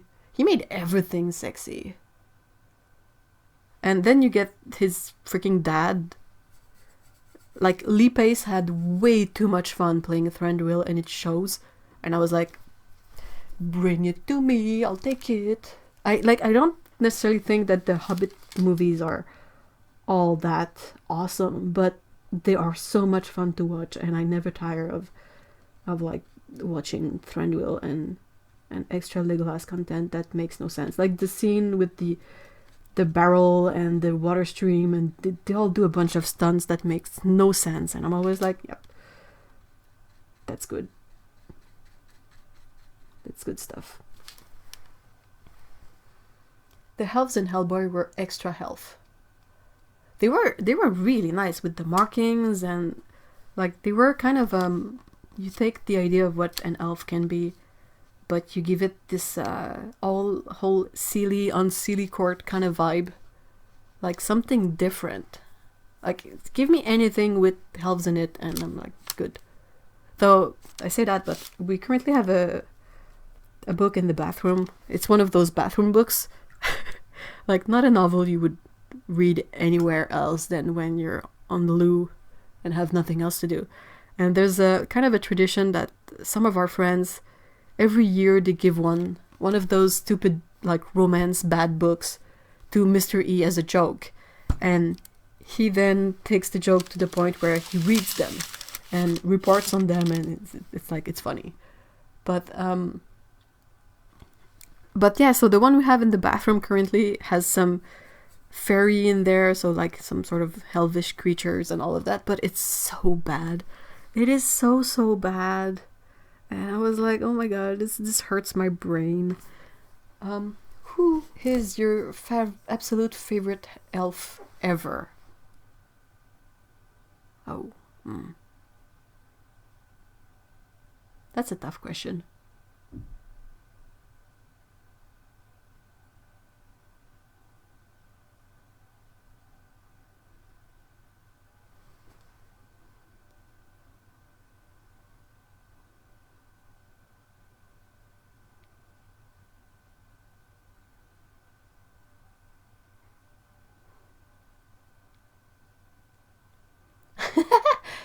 Jay says all the tall and all the short people of New Zealand were invited to come and try out for background scenes. It's so cool. I would have been there. I'm short. I might have been good for a hobbit.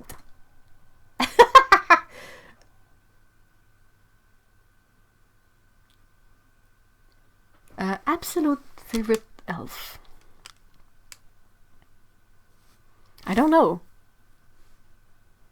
I just like them all so much in general. It's difficult to isolate one of them. And I mean, more often than not, they're not the most developed characters in a way. And while that's enjoyable in the span of the movie, it also makes it so that when the movie is over, there's not much that sticks with you on the long run. Like, as much as I enjoy Legolas in the movies, whenever I'm done watching the movie, I don't think about what he does, you know. It's not... And the other thing that happens is that the ones that I enjoy end up dead. Like in Hellboy. You go like, oh, he's pretty... Oh, he's dead.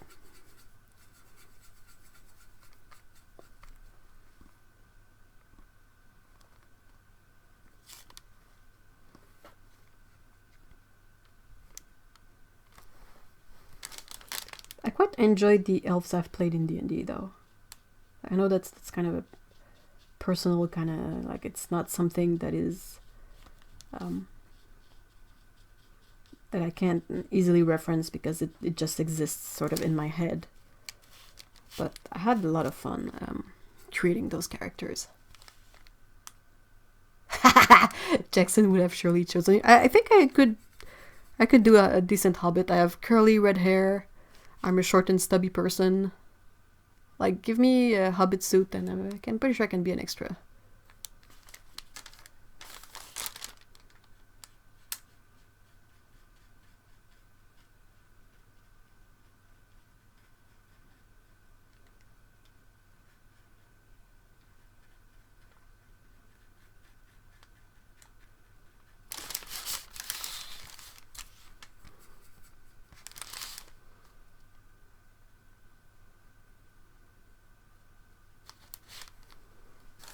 Thing is with elves, like whenever there is an elf in a movie, chances are it's gonna be one of my favorite characters, regardless, because they're so cool. Like even in Bright, as bad as their writing is, I really like what they did with the elves in there. Like there was something, I think they had pointy teeth too, and they were not, like they were different, like cyberpunk elves. It's really fun to have this sort of spin on the archetype where they are possibly more morally nuanced than, say, in Lord of the Rings.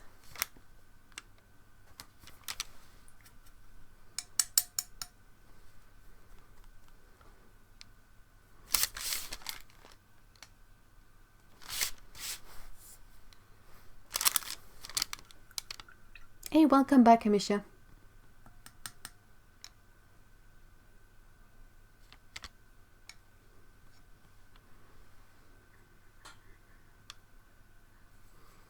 Do you have favorite elves, Otto?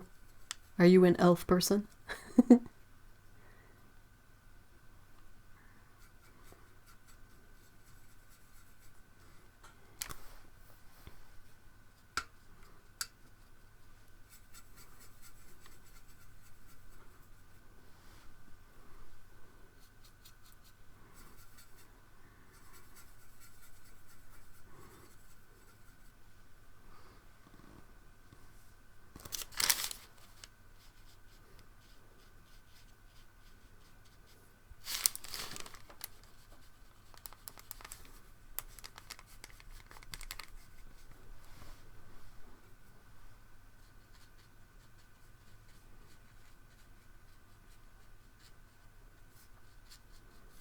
There is one place where I didn't really take to the elves, and it's in the Dragon Age games. I don't know why.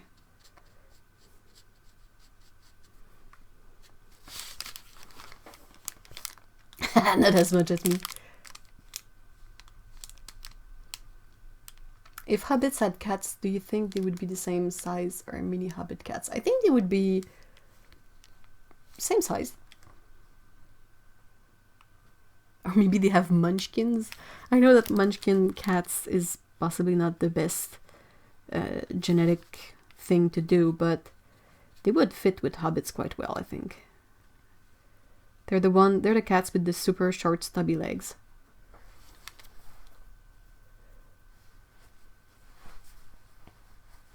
Well, cats already have airy paws.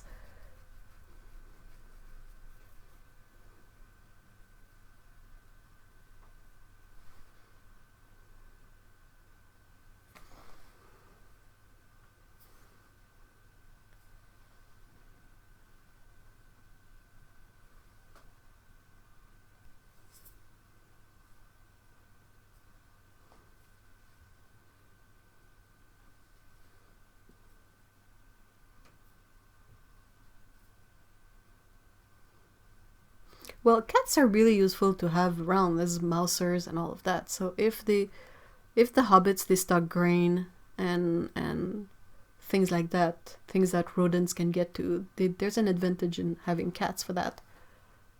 Hey, Dominic, by the way, hi.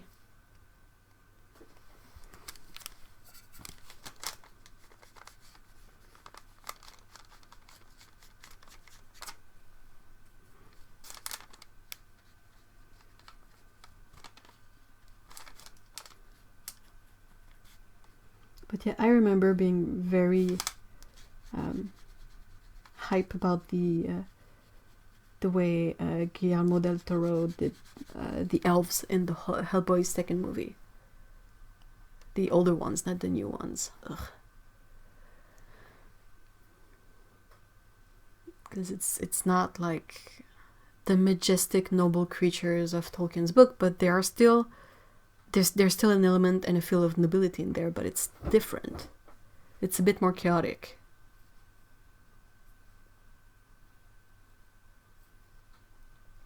Just using the stream as white noise. Okay then, that's good.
Hey, who else is excited for the the Disney Plus show with the Falcon and the Winter Soldier?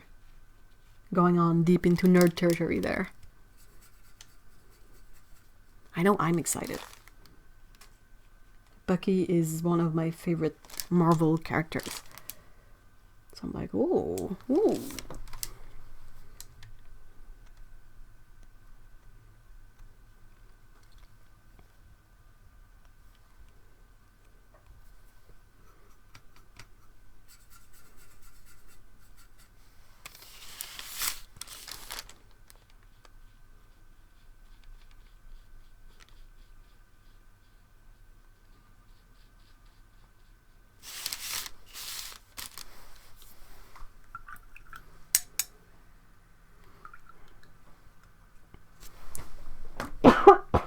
Sorry.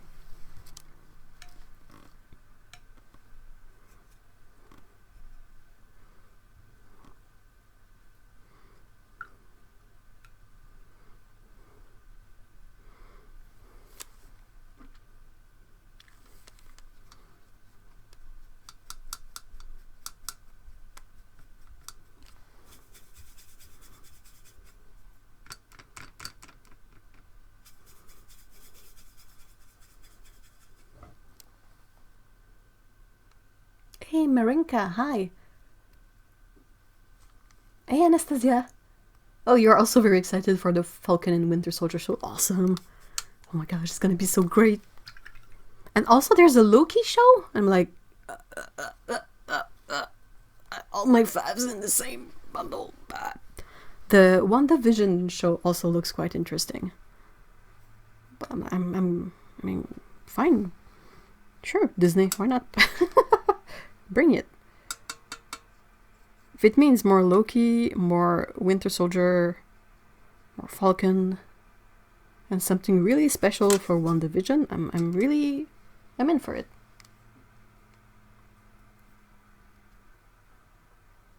I'm sorry, I'm all over with comic heroes. They are all feeling like market manipulation to me. They might be. They might be.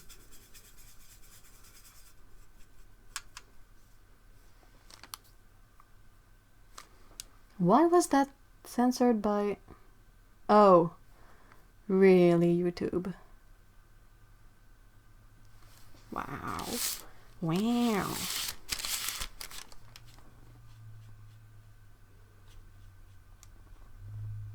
I feel like the last movie, Endgame, was pretty abysmal.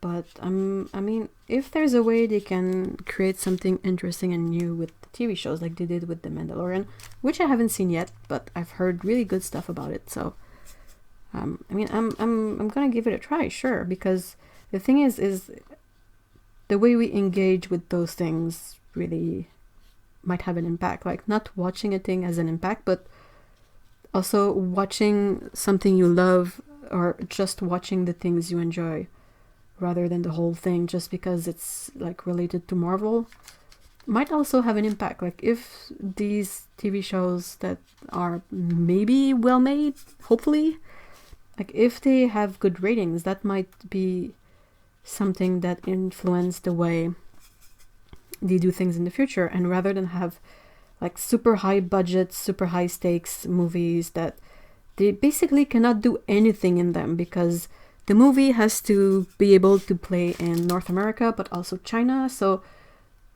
that means that they basically cannot do anything. What's the word I'm looking for? Not daring, but that just means that they cannot do anything that will have an actual impact. Because if they do something that would maybe work for the American market, it would not work for the other markets possibly. So they kind of have to keep doing the same thing over and over again to have a movie that can play worldwide and not be censored or banned or name it, which I think is awful. But in the case of a TV show, I think that might give them a bit more room to do things that, like, since it costs less to do, there's less of an incentive to earn $1 billion from it. So the focus might be less on the foreign market, so they might be able to do things that are a bit more daring in terms of Marvel or Disney or Star Wars or whatever movies, or TV shows in this case. So I'm kind of hopeful. I might be really let down, but I'm still kind of hopeful.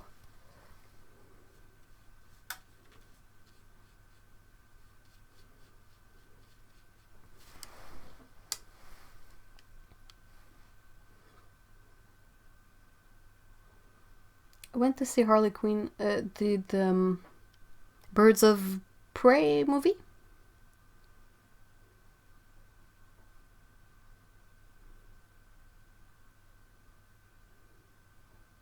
Yeah, they cannot do anything controversial. That's a good word for it.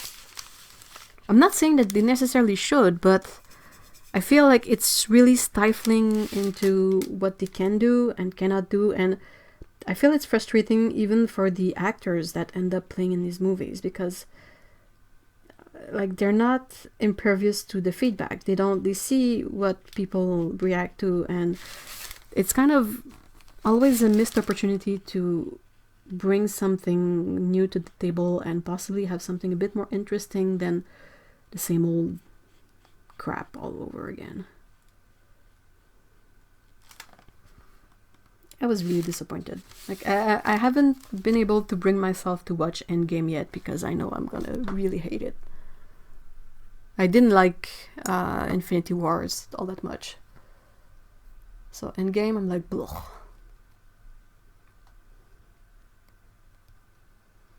The Naughty Printmaker says, I was just watching a video on movies that were changed slightly for the Chinese market or were banned in China. It was weird and interesting what can get a movie banned in China. It is. It is pretty weird. It's not necessarily the things we would think about, which is why it's surprising. Birds of Prey was definitely better than Suicide. Sorry, I need water. Than Suicide Squad. Well, the Suicide Squad doesn't put the bar super high.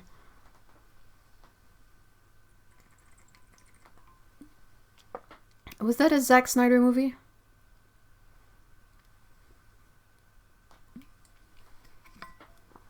Ugh.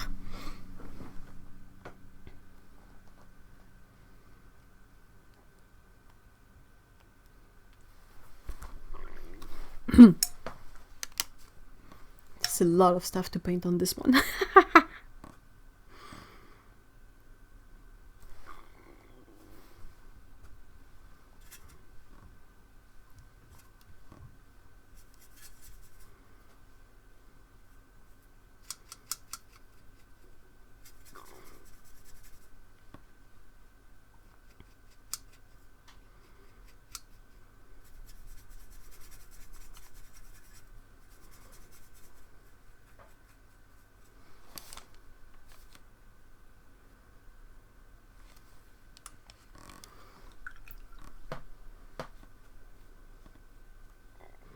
I am more bothered by the never-ending live-action remakes that Disney does. Like, that bothers me more than the never-ending stream of superhero stuff.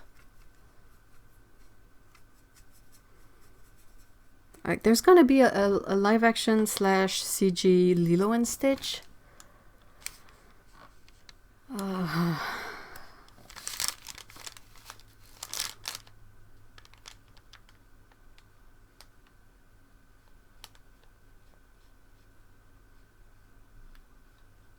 I'm frowning so bad at the moment. Just thinking about it, and I was like super frowny, and I'm like, wait, don't frown that much.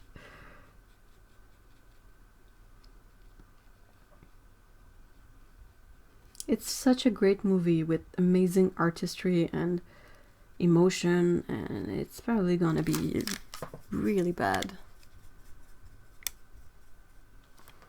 Really bad in live action.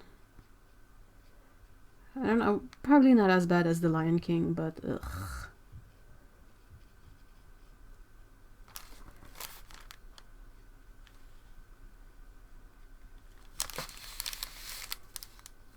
Oh yeah, Lilo and Stitch, guys. It's gonna be part live action, like actual humans, and probably like all the aliens and stuff will be in CG. They got, oh jeez, I'm blanking on his name. The guy who did the voice of Stitch, who was also the guy who made the movie. His name is Chris something, I think. They got him back to do the voice of Stitch, so yeah, but like, why are you remaking all the movies? They're still good. Like, if we were able to watch like Sleeping Beauty and Snow White when we were kids, I mean, those movies are still good today. There's no need to redo them. Chris Sanders. Oh yeah, exactly. Yep. That's the name I was looking for.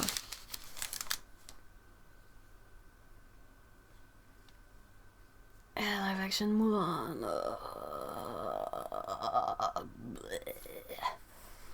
Yeah, well, you can see just by watching Lilo and Stitch that they did use watercolor for all the backgrounds, and it has a really defined style, and by doing it in live action and 3D, it's gonna have nothing of all that. And it's the kind of the thing I heard about Lion King. It's like it's great, sure, they can animate those lions to look like real lions, but the appeal of the actual Lion King animated movie is that you were able to connect with the lions because their faces were more expressive and they would relay emotions better. Like, what's the point of a really emotional scene when it's a real lion that doesn't really have expressions? Like, you cannot exaggerate if it's too realistic, which is the problem, which is why animation and cartoon animation in 2D was a thing. It's you can draw things that would not happen in real life. That's the whole point.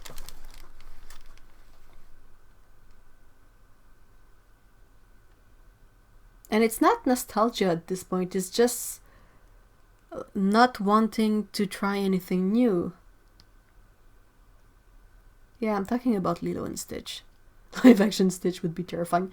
Well, I wonder about that, because they did Baby Yoda as an actual puppet, and that worked well. And like, a well-made puppet will work better than CG. Always. But yeah, I mean, Stitch is so rambunctious. How can you make a puppet do that?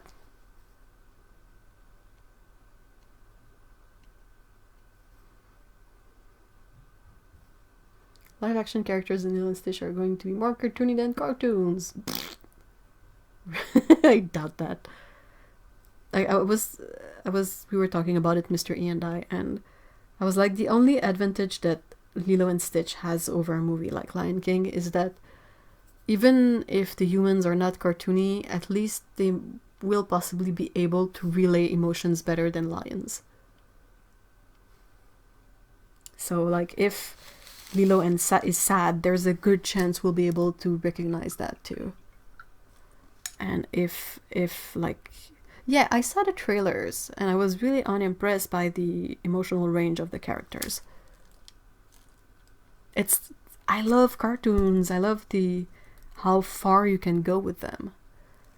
And like, when something is, you can really exaggerate, like that zoom shot of, if I remember well, it's been quite some time since I've watched The Lion King, but I used to watch it all the time as a kid.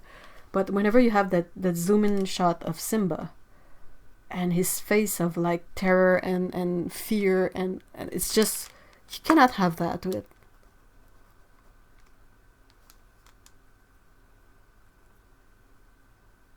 Yeah, but it's not the same. It's not. Like, will anyone be traumatized over... Okay, that's no longer a spoiler, that movie's old, but like Mufasa's death. Like, as a kid, you're like, that was a moment where, if you watch the movie as a kid, that's a moment where you shut up and you just like, but what? And I don't know, I don't feel like 3D has the same potential to strike the imagination and the mind. Might be just me, but yeah, that's how I feel about it.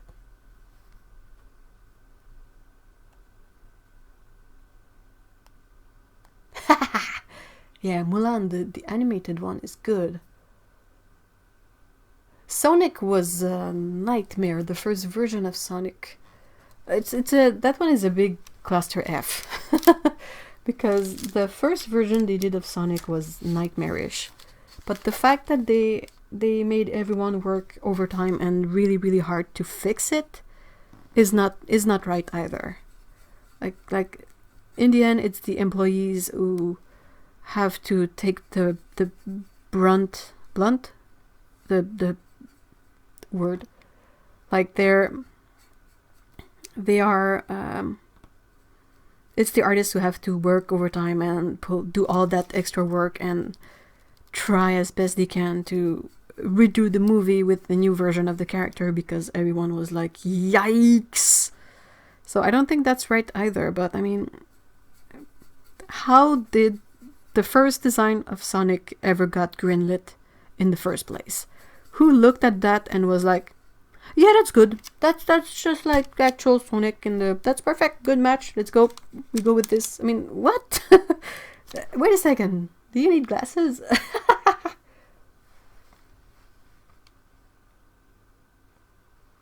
Oh, I'll take a coffee, Joy.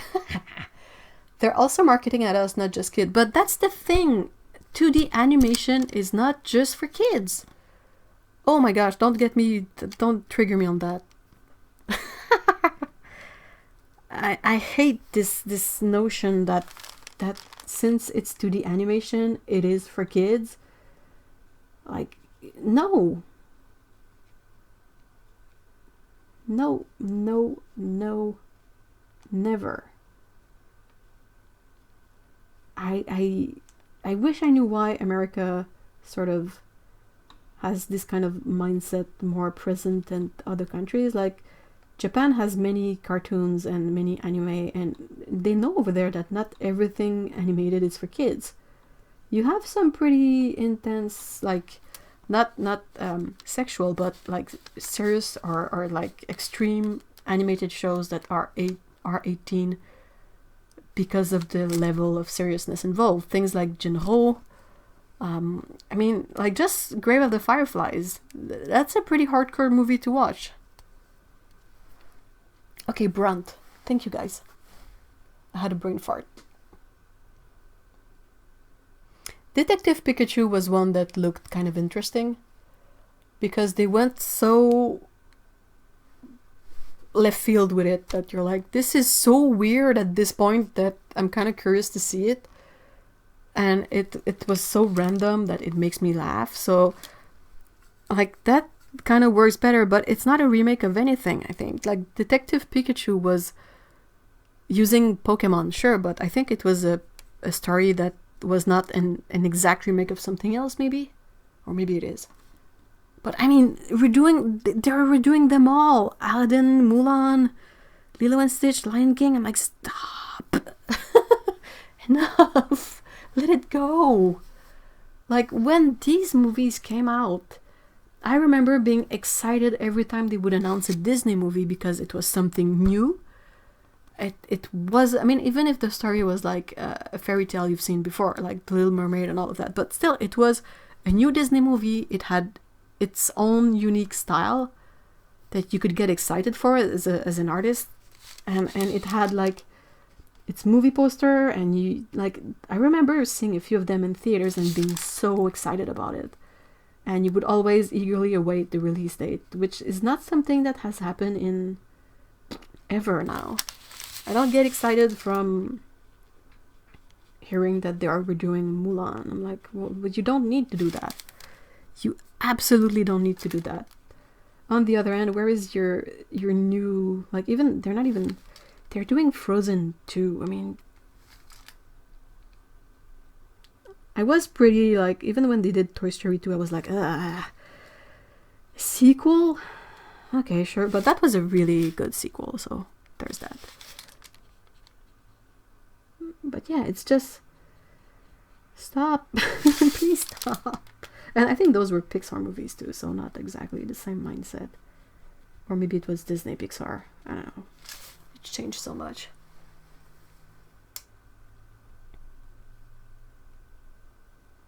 The first Sonic was like, oh, it was.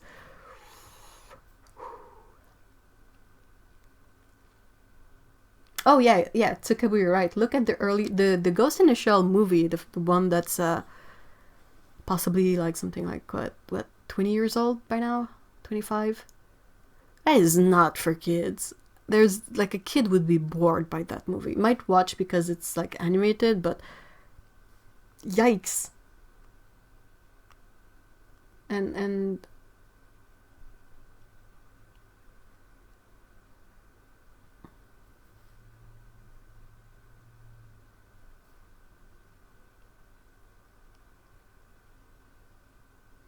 know. So yeah, I'm pretty like annoyed by that. But then again, that's my stance on it. As someone who really likes cartoon animation, who studied in it, worked in it, watch a bunch of it. Well, less nowadays. But yeah, I remember like the era when you had The Emperor's New Groove and Mulan and Lilo and Stitch. What? Like every new movie was so exciting.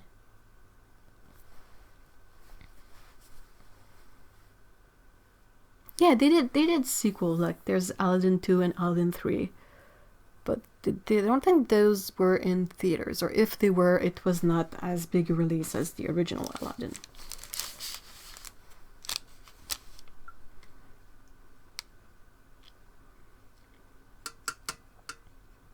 And there's always a couple of jokes in there that are not for kids. Like I remember in Hercules, you have the two like minions, Hades's minions, the demons or whatever.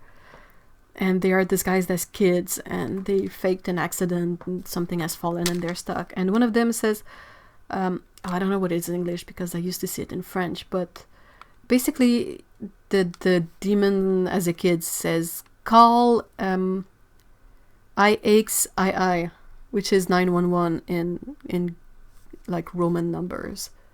And I'm like, there's not a single kid that got that. Like, well, kid. Perhaps someone like a bit, an older kid might have gotten it, but the really young kids, they were just like, went straight over their head.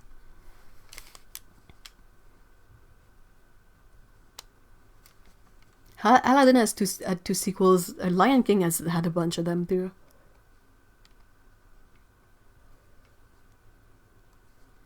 My least favorite movie from them is Frozen. But then again, that's because I am not someone who can do musicals. And there you have a movie that's basically a really long musical. So... Also, there's, like... The art book of Frozen is really lovely, like the backgrounds and all of that, but I feel like since all they make now is CG movies, even their cartoony CG stuff, like there's not such a drastic style difference than we would have with the cartoon animation.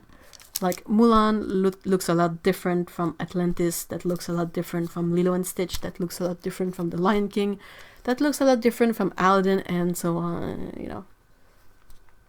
Hey, welcome back, Otto. Oh, Treasure Planet was so cool. It did so bad, but it was a really interesting one. But I think it did that bad because it was kind of not necessarily a good match for kids in a way.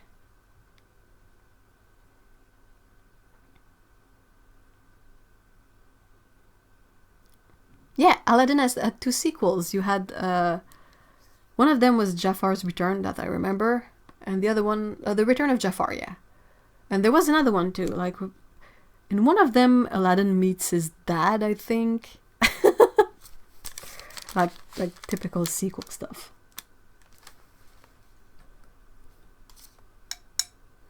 Oh yeah, the Sound of Silence. No, that's not the Sound of Music.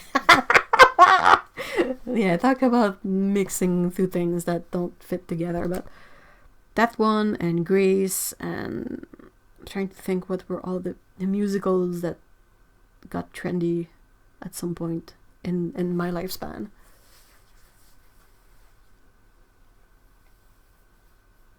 Yeah, it's just it really bothers me. Even the older Disney movies that have a lot of songs in them, I'm always like bothered by them, by the songs. Pretty sure we've talked about this before. Songs in movies. Blah.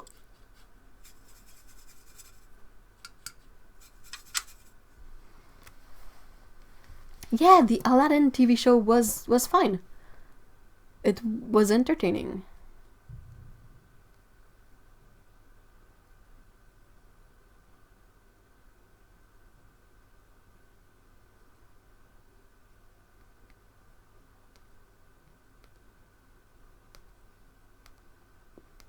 increase the musical. Can you imagine the movie is like musical enough, and then they made a musical of the. Nope. Nope. I cannot. I have a really a real difficulty with suspension of disbelief when everyone breaks into song and choreography and all that. Unless it's like part of the actual story, like here in this movie there is a cabaret show, so you're like, oh, okay. But like walking on the sidewalk and suddenly everyone is singing and dancing, and I'm like, nope. Nope, thank you. Hey, let's read textbook. Hi.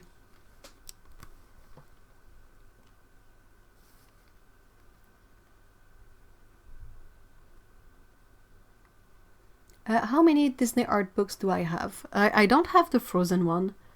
I've seen it though, and I know it's beautiful, but I'm really trying to limit the art books I have. But the ones that I really, really like, I have the one for the CG movie they made that's named Bolt, oddly enough.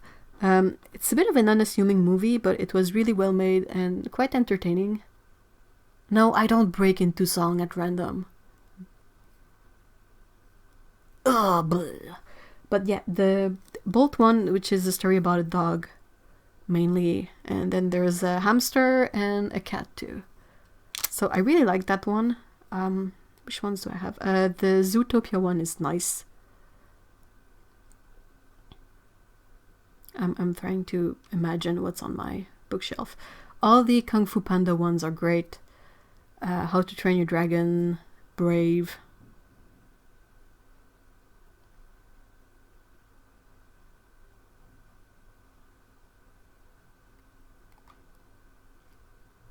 Like, I think there's a lot that are good. Like, a lot of people love the Hunchback of Notre Dame one, but it just doesn't mean anything to me.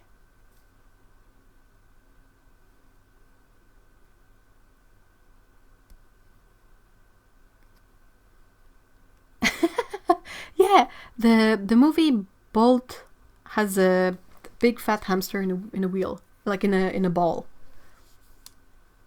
It's a really entertaining Disney movie. I don't know, I can't sing to save my life. I guess that's one thing we are really drastically different on, Otto. I cannot do musicals to save my butt. I just hate it. I can't. Like, shut up, stop singing!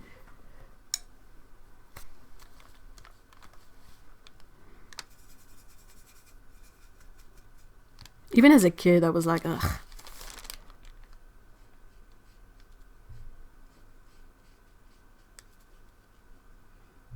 The one Disney with songs that least bothered me was The Lion King, I think. But I wouldn't go see it as a musical, never. Ugh. It's not for me. It's not for me at all. But if you enjoy it, I mean, awesome. Completely awesome.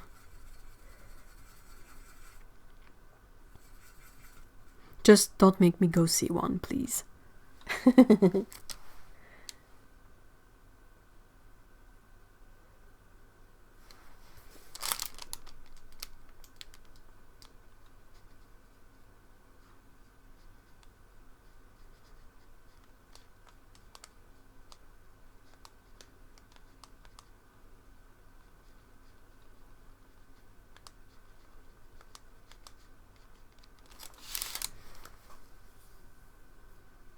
The worst one I've been to was Lord of the Ring, the musical. That's a thing.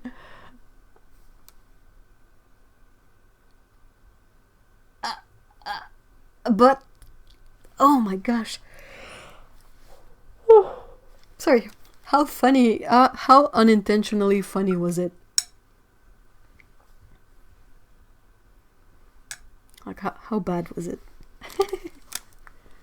Okay, let's try and paint some cats. Finally. now that I'm a bit more set into what the colors surrounding them are.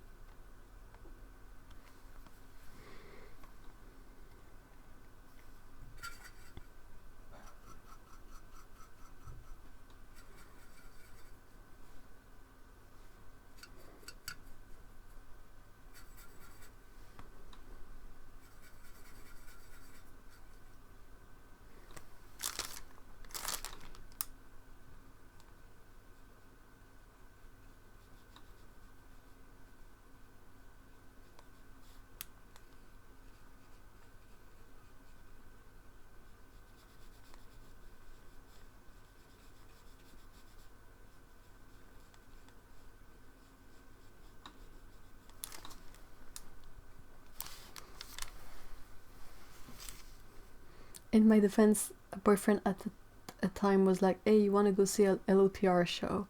Me, of course. After the show, then boyfriend, ugh. So I didn't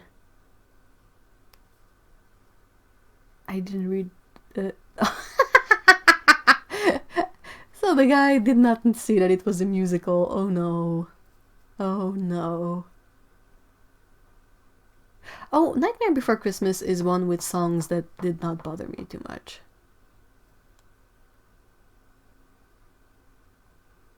And then Marilyn Manson did a cover of This Is Halloween, and I was like, yep.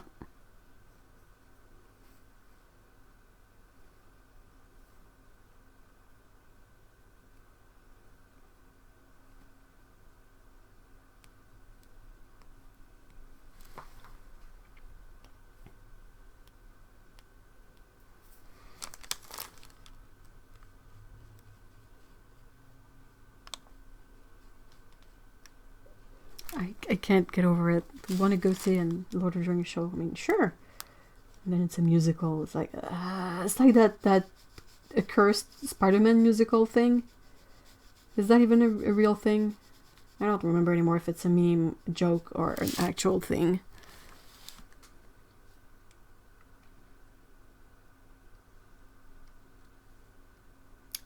I'm sure I told you about it. Marilyn Manson did a cover of This Is Halloween from Nightmare Before Christmas, and it's absolutely brilliant, and it will stay in your head forever.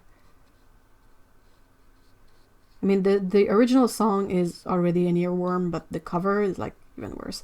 But I think like what really helped Nightmare Before Christmas was that it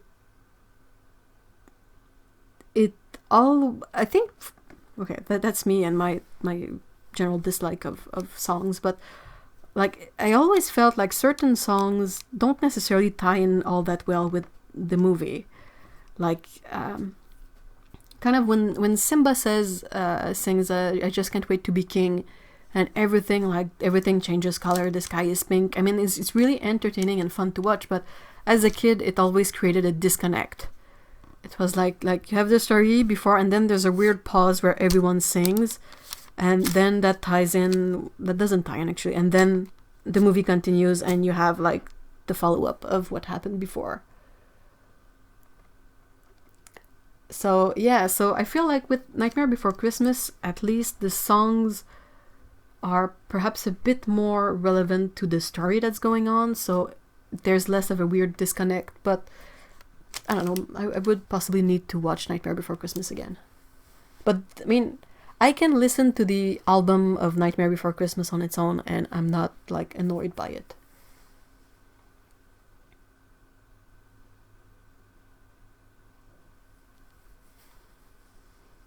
Please excuse me. Oh, by all means, go listen to This Is Halloween by Mr. Manson. To be frank, Marilyn Manson stays in your head regardless. Agreed.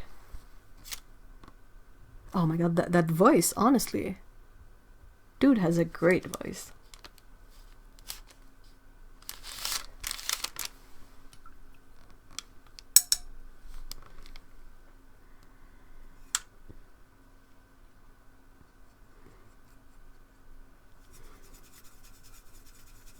I feel like Manson is one of those public person, a bit like Gordon Ramsay, where it's really easy for people to possibly get the wrong impression of the person, because at first glance they have a very intense, striking particular image. But in both cases, if you sort of look into it a bit deeper, you realize that these persons are not necessarily who they seem to be at first glance. But again, that's my opinion on it, so take that for what it is.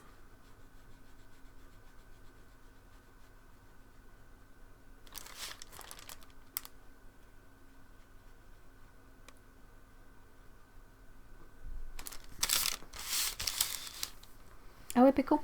Tu penses? C'est bon.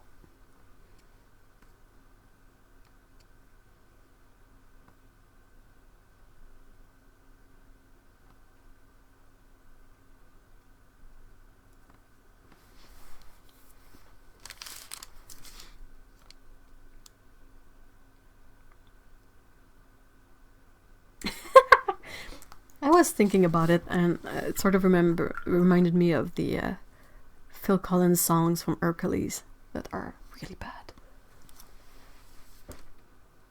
Ryan Ensign is intelligent. Yeah, he is. A lot of people might just stop at the shock value of the character, but I know I've read a bunch of stuff about him. I've listened to some of his music, and I also read his biography, and that was really interesting to read in a way, because it gives you sort of a glimpse of how a person think, and it's always interesting because everyone that is not like me, or everyone that is not like you in your case, to see how they think, I find it always interesting. I'm not saying that I necessarily agree with everything, but I really enjoy seeing how people figure out things on their own and what's their logic, even if I disagree.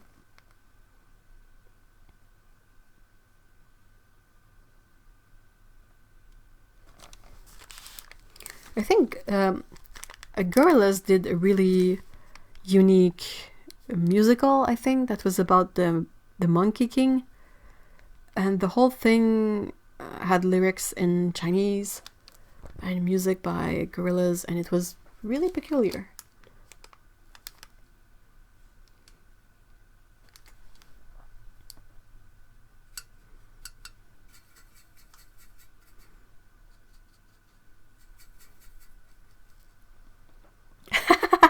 It is amazing, isn't it?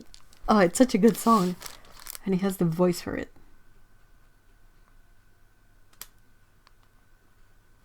I'm so glad that he accepted to do that cover. He's done like a bazillion awesome covers, but to see him do something that is technically a kid's thing, like, it's always fun to see that like famous people, they possibly have the same nerdish core than one does. Like, they enjoy things. Makes them more real in a way.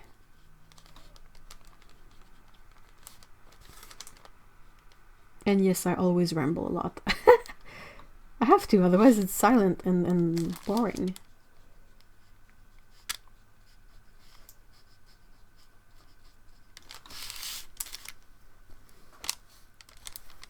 I've tried watching Steven Universe. I love the look of the background, but I really didn't take to the show. He is the king of cover songs, I agree. Did you listen to his Cat People cover? It's a bit of a harder one to find. It's with Shooter Jennings, and it's on an album that's about Giorgio, I think. But the song is titled Cat People. I think I got it on iTunes.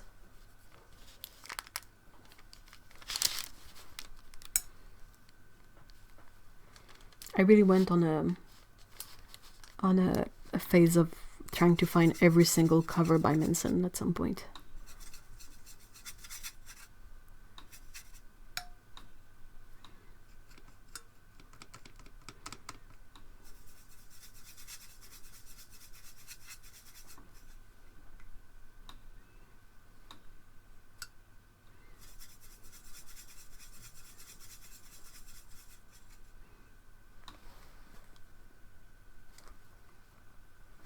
The big pickle.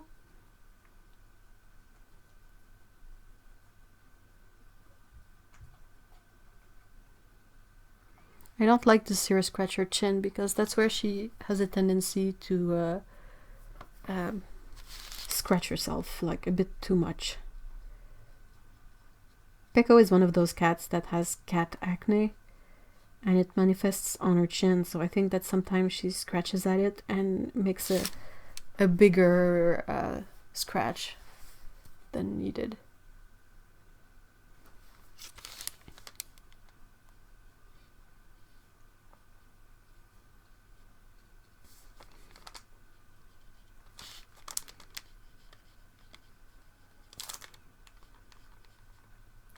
Oh, I painted the rocks as if they were wood. Oopsie. It's supposed to be rocks. Well, could be a root, I guess. But yeah. Oopsie. Oopsie daisies.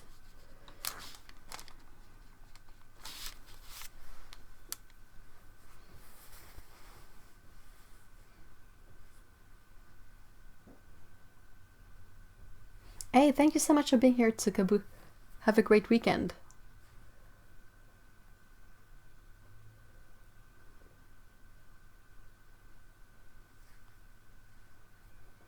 There are many judgy people, I agree.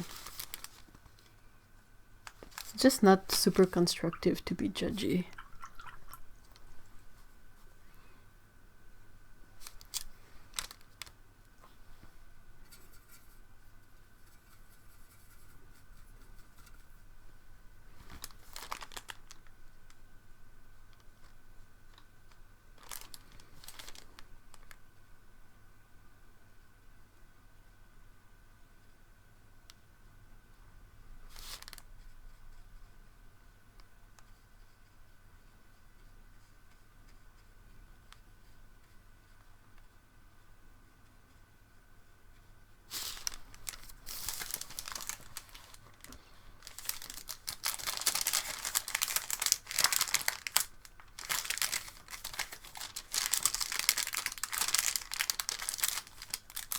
I need gray titanate to cover up my mistake. Well, it's gonna be fine. It's gonna be fine.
Ah, you've heard that one. Have you listened to it? Ooh, snacks.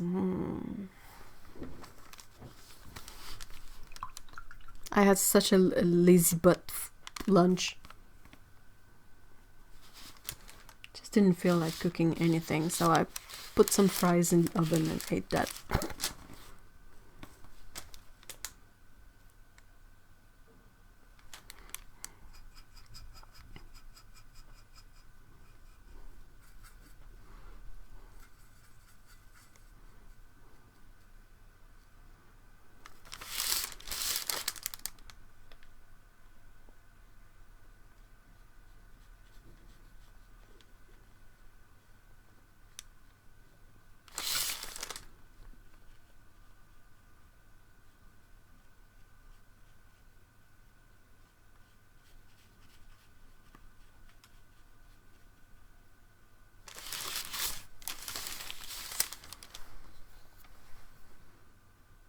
My current favorite cover song is Wicked Game, covered by him. I don't think I've heard of him before, unless by him you mean someone else. Fries are lunch no matter what anyone says. It was kind of an okay type of fries, if I can say that. I'm too old to eat the super junky fries. So the ones we get are basically just like potato, and they don't have any sort of coating, they don't have any extra oil on them. They're pretty much just potato and like a bit of salt. And those sit better in the stomach.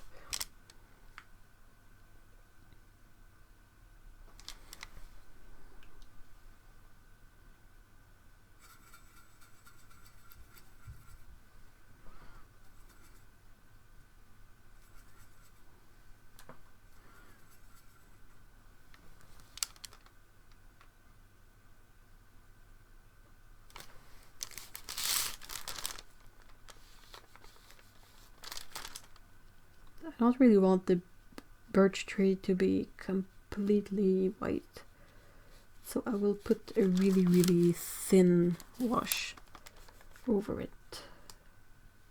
Because if it stays white, it's gonna be sorry, if it stays white, it's gonna be one of the most contrasting elements of the painting, and it's just not. No, Him is the name of the band. Okay. I will have to check it out, but yeah.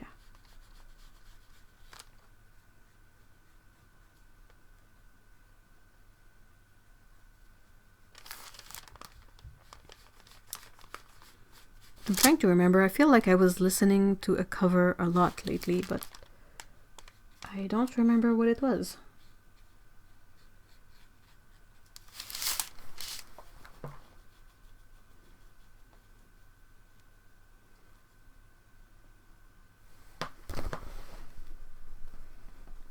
That's really sad. Junk food is made to be like addictive. It's so easy to end up having cravings for that.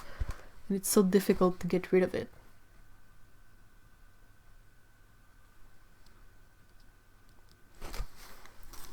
Like they're looking at you expectantly, waiting for you to fall for their craving agenda.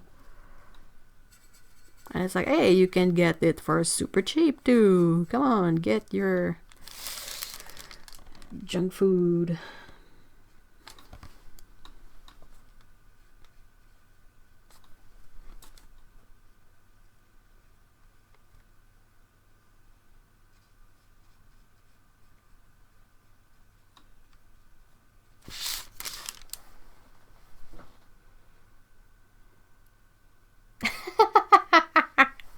I agree. Oh my gosh, the nutty printmaker. Okay, let me try again. The nutty printmaker says weird food things like new allergies and not digesting well is the worst part of middle age. I'm not cool with it. I agree.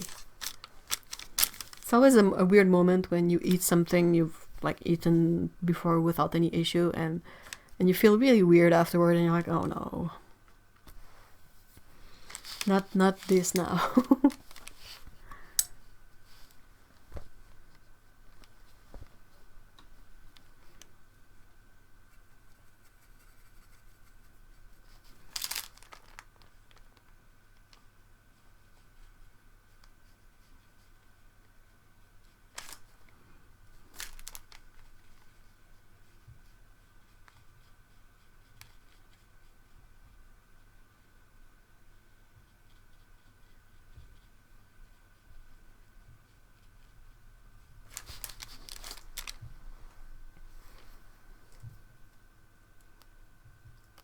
Hey, Tobias, hi. It's Schminke. Big surprise, right? She's bad at binging too. She's gotten out of sugar. Oh, that's good. But she ate a whole container of whipped cream with fruit. Ugh. Yeah. Food-related eating disorders are really, really difficult to manage. I think that to some extent they... Oh, hold on. Hey, thank you so much for being here, Steve. I hope you have a great weekend. Bread has risen. Oh my gosh, fresh bread. You are lucky. You and your family are very lucky. Fish, kale, green beans, honey carrots, and wild rice. Oh, that sounds amazing. I'm pretty sure your Missy will like it. Thank you so much for being here.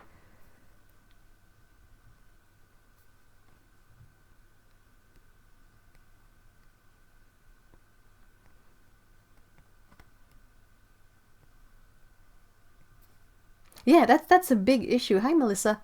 Melissa says lower income people can end up having to eat the least healthy foods because the cheapest foods are the ones full of sugar and other cheap fillers. Yeah, there's always this example of the person, might have been a single mom, but she's like, I can either buy a broccoli for $5 or buy 5 McDonald's meals at $1 for my kids. And like, I know the McDonald's meals are bad, but at least they get a whole meal with that. While if I buy the broccoli, that's just the broccoli. There's a really a big issue there with the, the balancing of stuff. It's just not right.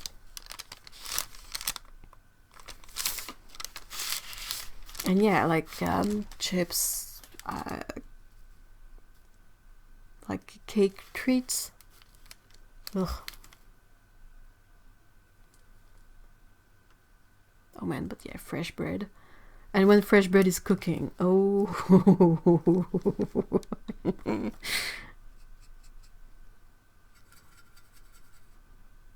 Like, I'm really coasting on the fact that I am not having issues with gluten yet. And if I ever do, it will be a big thing to grieve.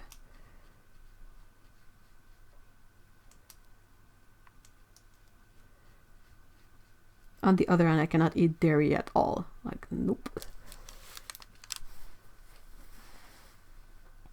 Why is broccoli so expensive? Because it's out of season. When things are in season, it's fairly inexpensive. But when it's out of season, it can get pretty bad. And I think in some areas, getting like fresh food to certain areas might make it more expensive too. I worked in a bakery and the smells were the best part. Oh man, I'm sure the free bread was the second best part. Like, do you get the ugly breads or the leftovers at the end of the day?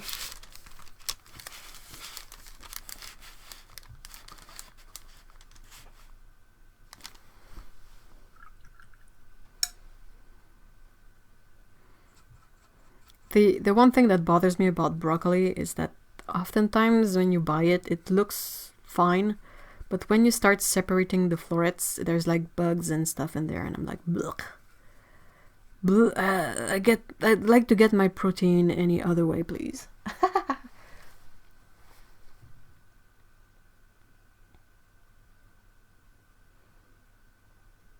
Yeah. Mikey says, my son eats a boatload of fresh vegetables and fruits, and it costs a lot every week. Yeah, it is kind of expensive. Sometimes certain frozen things can help, like frozen fruits for smoothie can be an option, but it's not always possible.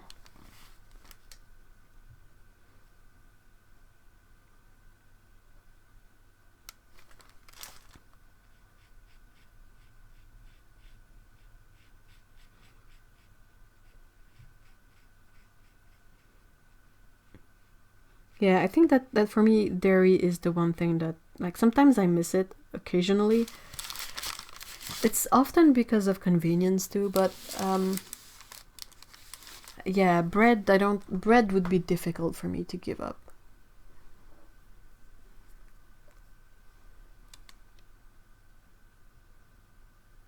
Oh, thank you, Tobias. It was interesting. It was doesn't seem like it since it only has, well, it has 3 greens on the palette. But with these yellows, it's really possible to mix a bunch of stuff that are really fun to use.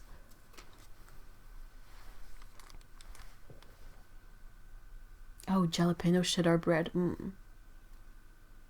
There was a jalapeno fake. It was jalapeno Havarti fake cheese that was amazing, and then they stopped making it.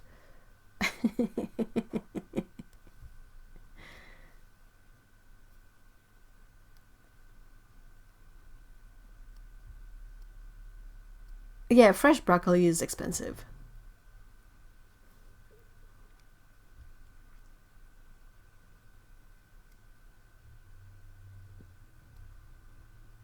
Oh, bagels. I think due to the nature of how you make a bagel, I doubt it would be possible to find a gluten-free bagel that would reproduce exactly a gluten-full bagel, because I think you have to use a lot of gluten in bagels. I think, I'm not sure. But yeah, the whole, like, you have to boil them first and then cook them. Bagels.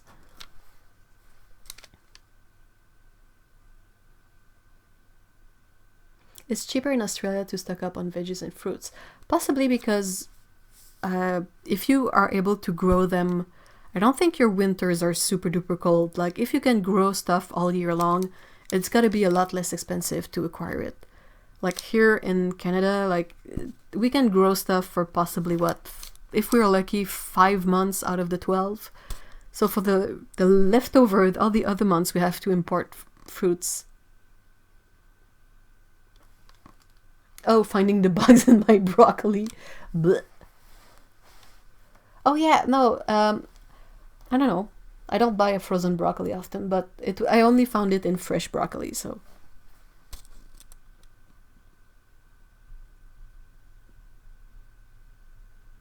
It's a savji, like jalapeno. Yeah, I'm just, I know that, but I'm getting to this point of my brain being fried that words are becoming difficult.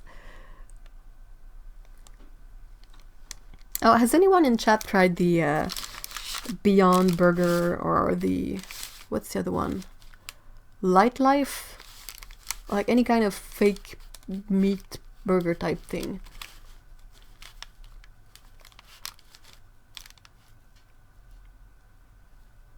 €1.75 broccoli.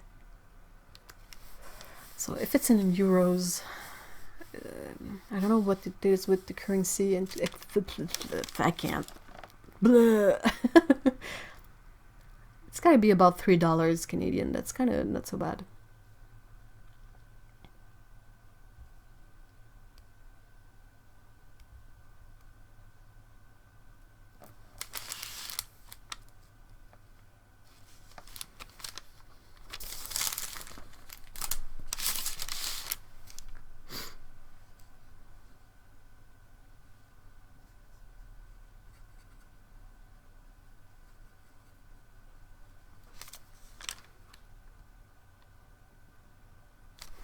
Wait. No, they usually... Oh, the fake meats. Oh no, like soy and all of that. Aww.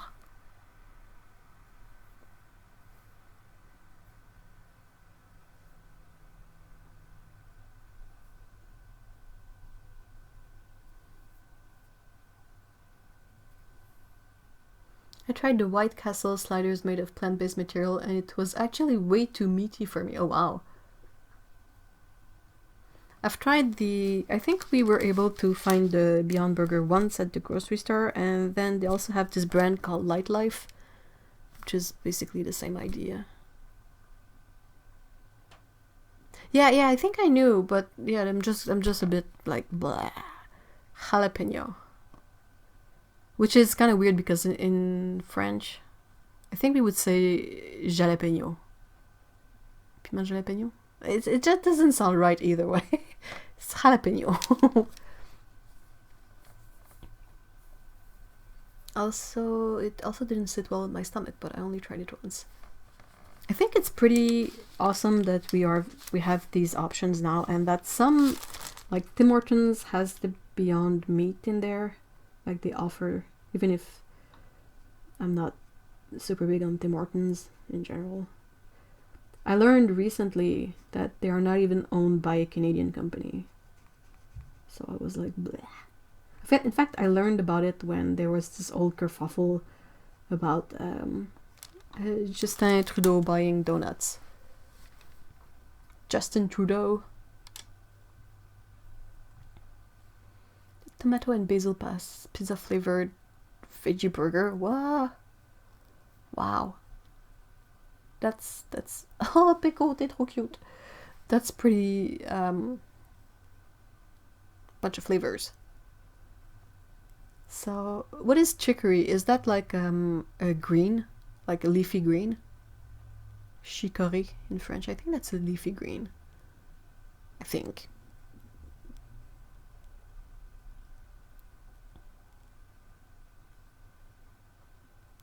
That was ridiculous. The whole donut issue was so freaking dumb. For those who perhaps didn't catch up on it, at some point, the Canadian Prime Minister, Mr. Trudeau, decided to buy a bunch of donuts for a long day of meetings. And he went to a local bakery that makes donuts and bought a bunch of I don't know if it's exactly artisan donuts, but like a fresh donuts from a small local company. And he got so much hate for it because people were complaining that he was buying those donuts on the taxpayers' dime, and that he didn't even go to Tim Hortons and blah blah blah, and he went himself instead of sending an employee, or like any kind of ridiculous assumption you can think of, it was thrown his way. And I was like, wait a second. Hold on. Are we really making a fuss over buying donuts? Are we? Lee says, I love living in a country where the Prime Minister buying local artisanal donuts passes for a scandal. I agree. That's insane. The thing that baffled me the most about the whole scandal was the fact that people were complaining that he went to a local business.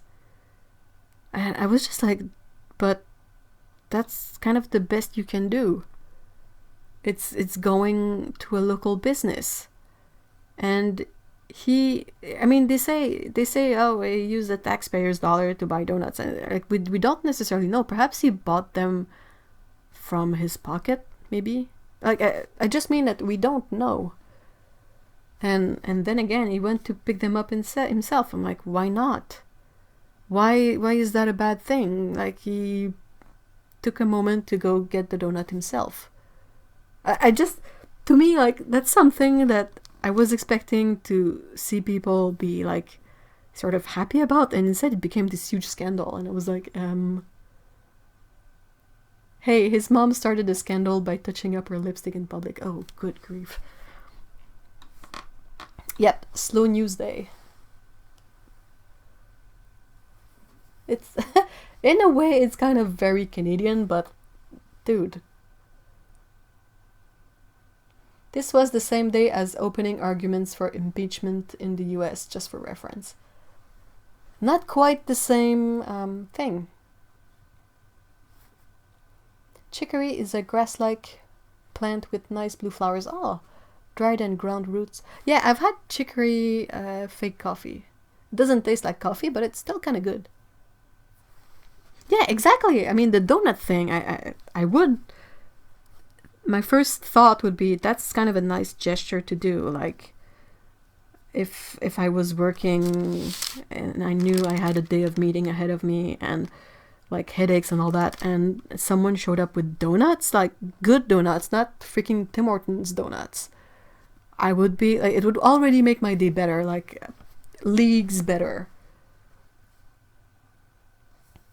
So and you could see all the comments from people who were complaining about it, and I was like,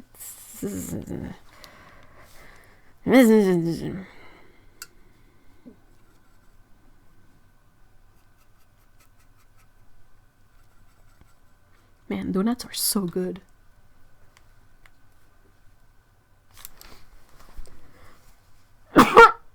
Sorry. The biggest scandal of the Japanese royal family is that the mother of the fiancé of one of the princess owed her ex some money. It's been going on for 2 years. Oh no.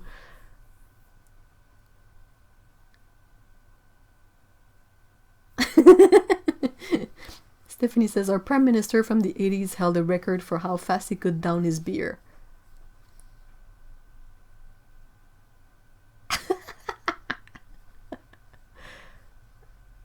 I think the Cheeto getting acquitted.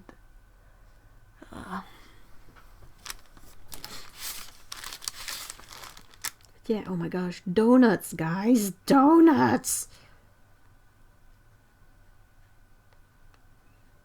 It absolutely baffles me. Like, Tim Horton, I know Tim Horton has this, like, it's almost a meme now, being a Canadian company. Like, you go to Canada to eat Timbits and all of that.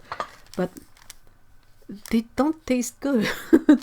Like, I don't know. It's been a while since I've had Tim Donuts, but it's really, I mean, it's junk food. It's not any different than McDonald's or anything. So, yeah, sure, if you kind of like it, you like it. But if you ask to choose between Tim Donuts and homemade, handmade donuts, I mean, come on.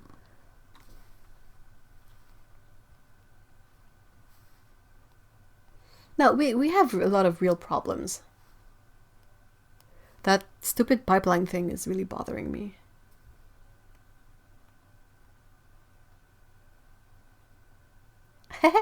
Having worked in a donut shop making donuts, I don't eat them. But having your boss bring them to a meeting is cool in my books. Yeah. Was it a donut shop where you made everything by hand? I cannot work in a bakery ever. I'm gonna get so fatter. I'm gonna be like even more stubby. Like, I was really grieving for donuts until there started to be a lot more vegan donuts. So now I'm just happy that there is none of them that are very near here, so I cannot eat donuts all the time, but I really like donuts.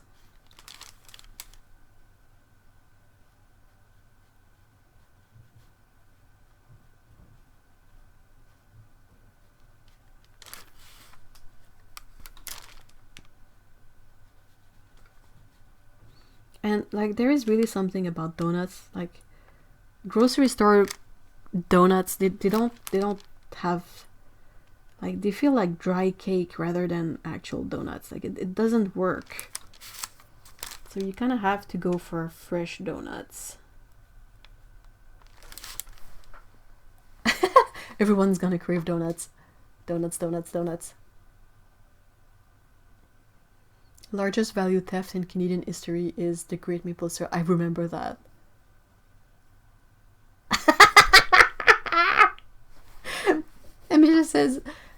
Amisha says, the other day I saw a comment online that said Alberta is the Texas of Canada. I don't think it was meant as a compliment. There's a lot of conservative people in Alberta. I haven't had a donut in 30 plus years. Oh my gosh. So it was handmade donuts. Oh wow.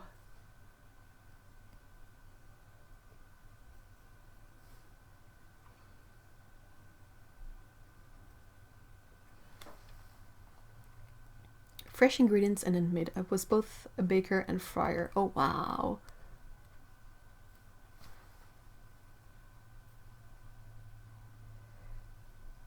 Donuts. I wanted to order donuts today, and then right when I ordered them, the bakery closed. Oh no! I was so triggered. I wanted those donuts. Oh man, donuts.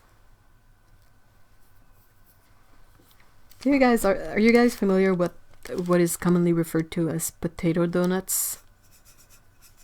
I wouldn't know exactly what the name is in English, but it's the recipe my French-Canadian grandma would make donuts, and it's I think there's some amount of potato in the dough, and it's basically just donuts that you sprinkle with white sugar when they're cooked.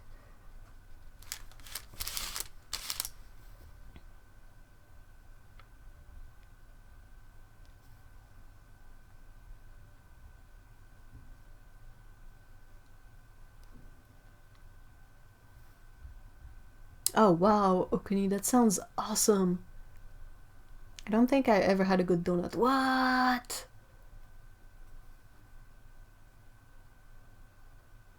Albertans tried to start talk of a Wexit. Why the W though? After the last election, they closed out the winning party out. Yeah, it's just weird.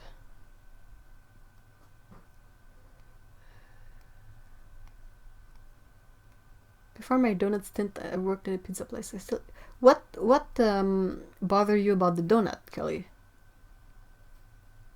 Yeah, potato donuts. I mean, it's just that I think part of the recipe for the dough calls for, a plain cooked potato that you mash and you include in the dough. Ah, W is west. Yeah, Alberta is kind of a bit in the middle, right? Like, it's not on the edge of, like, on the side. That would be so weird. Can you imagine? Like, there's this big straight line between Canada and the US, and then you would have like a kind of a tooth that goes north to grab Alberta and come back down.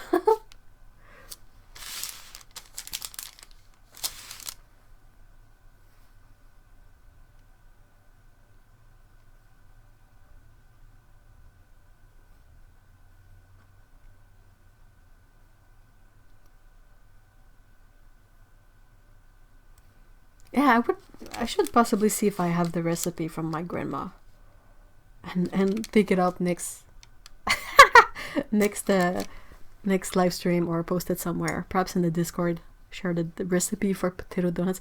I would like, I think I could make them, but the thing is that I'm terrified of frying anything. It just scares me, even if I know how to do it and all of that. It just really scares me, so I haven't never done it. But yeah, the part about the dough itself, that's nothing that's unmanageable there. But yeah, in Lumberjack French, we really call those donuts the beignes aux patates. So it's potato donuts. Rednecks it. Oh wow. Oh, shots fired. Ouch. So Twitter started renaming it to things like Rednecks it. Oh. Ouch. Yeah, I don't know why I'm terrified of frying anything, but I am. Even if I know, like, you don't need to put the oil very high, and I have a thermometer, and I have, like, make sure you use a big enough pan and that it has space, but still, just any kind of hot oil scares me. Even when you have like when it was trendy to have oil burners, like you have a tea light candle and you put some scented oil on top and it burns off the oil. I was always like afraid to bump into these and burn myself.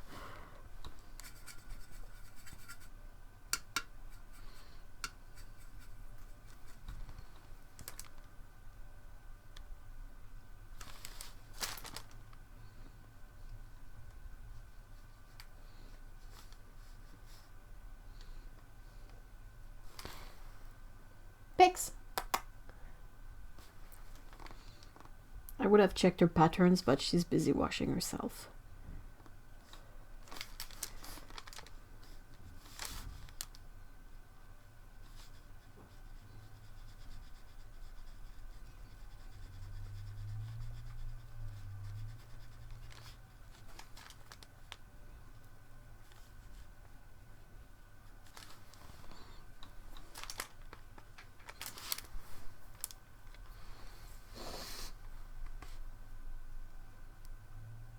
A bakery that has bread is another story. Hold on. They just got to be too much. The smell of sugary stuff still makes me sick. I can't go down the cake aisle. Oh, really? That's interesting.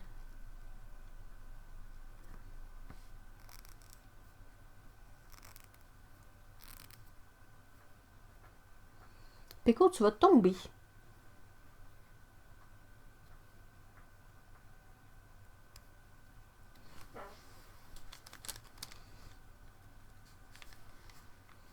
Alright, so I think that for now I will leave this as is. I know I will come back and do some kind of touch-ups later on, but my brain is out of juice for now. Just, and it's been 3 hours, so that's kind of a decent time to paint.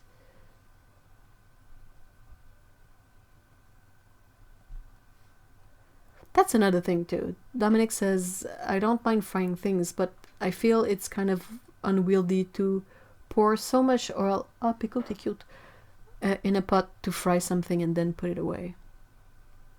I wonder if someone could bake donuts in an air fryer. You would have to bake like 1 donut at a time, but still.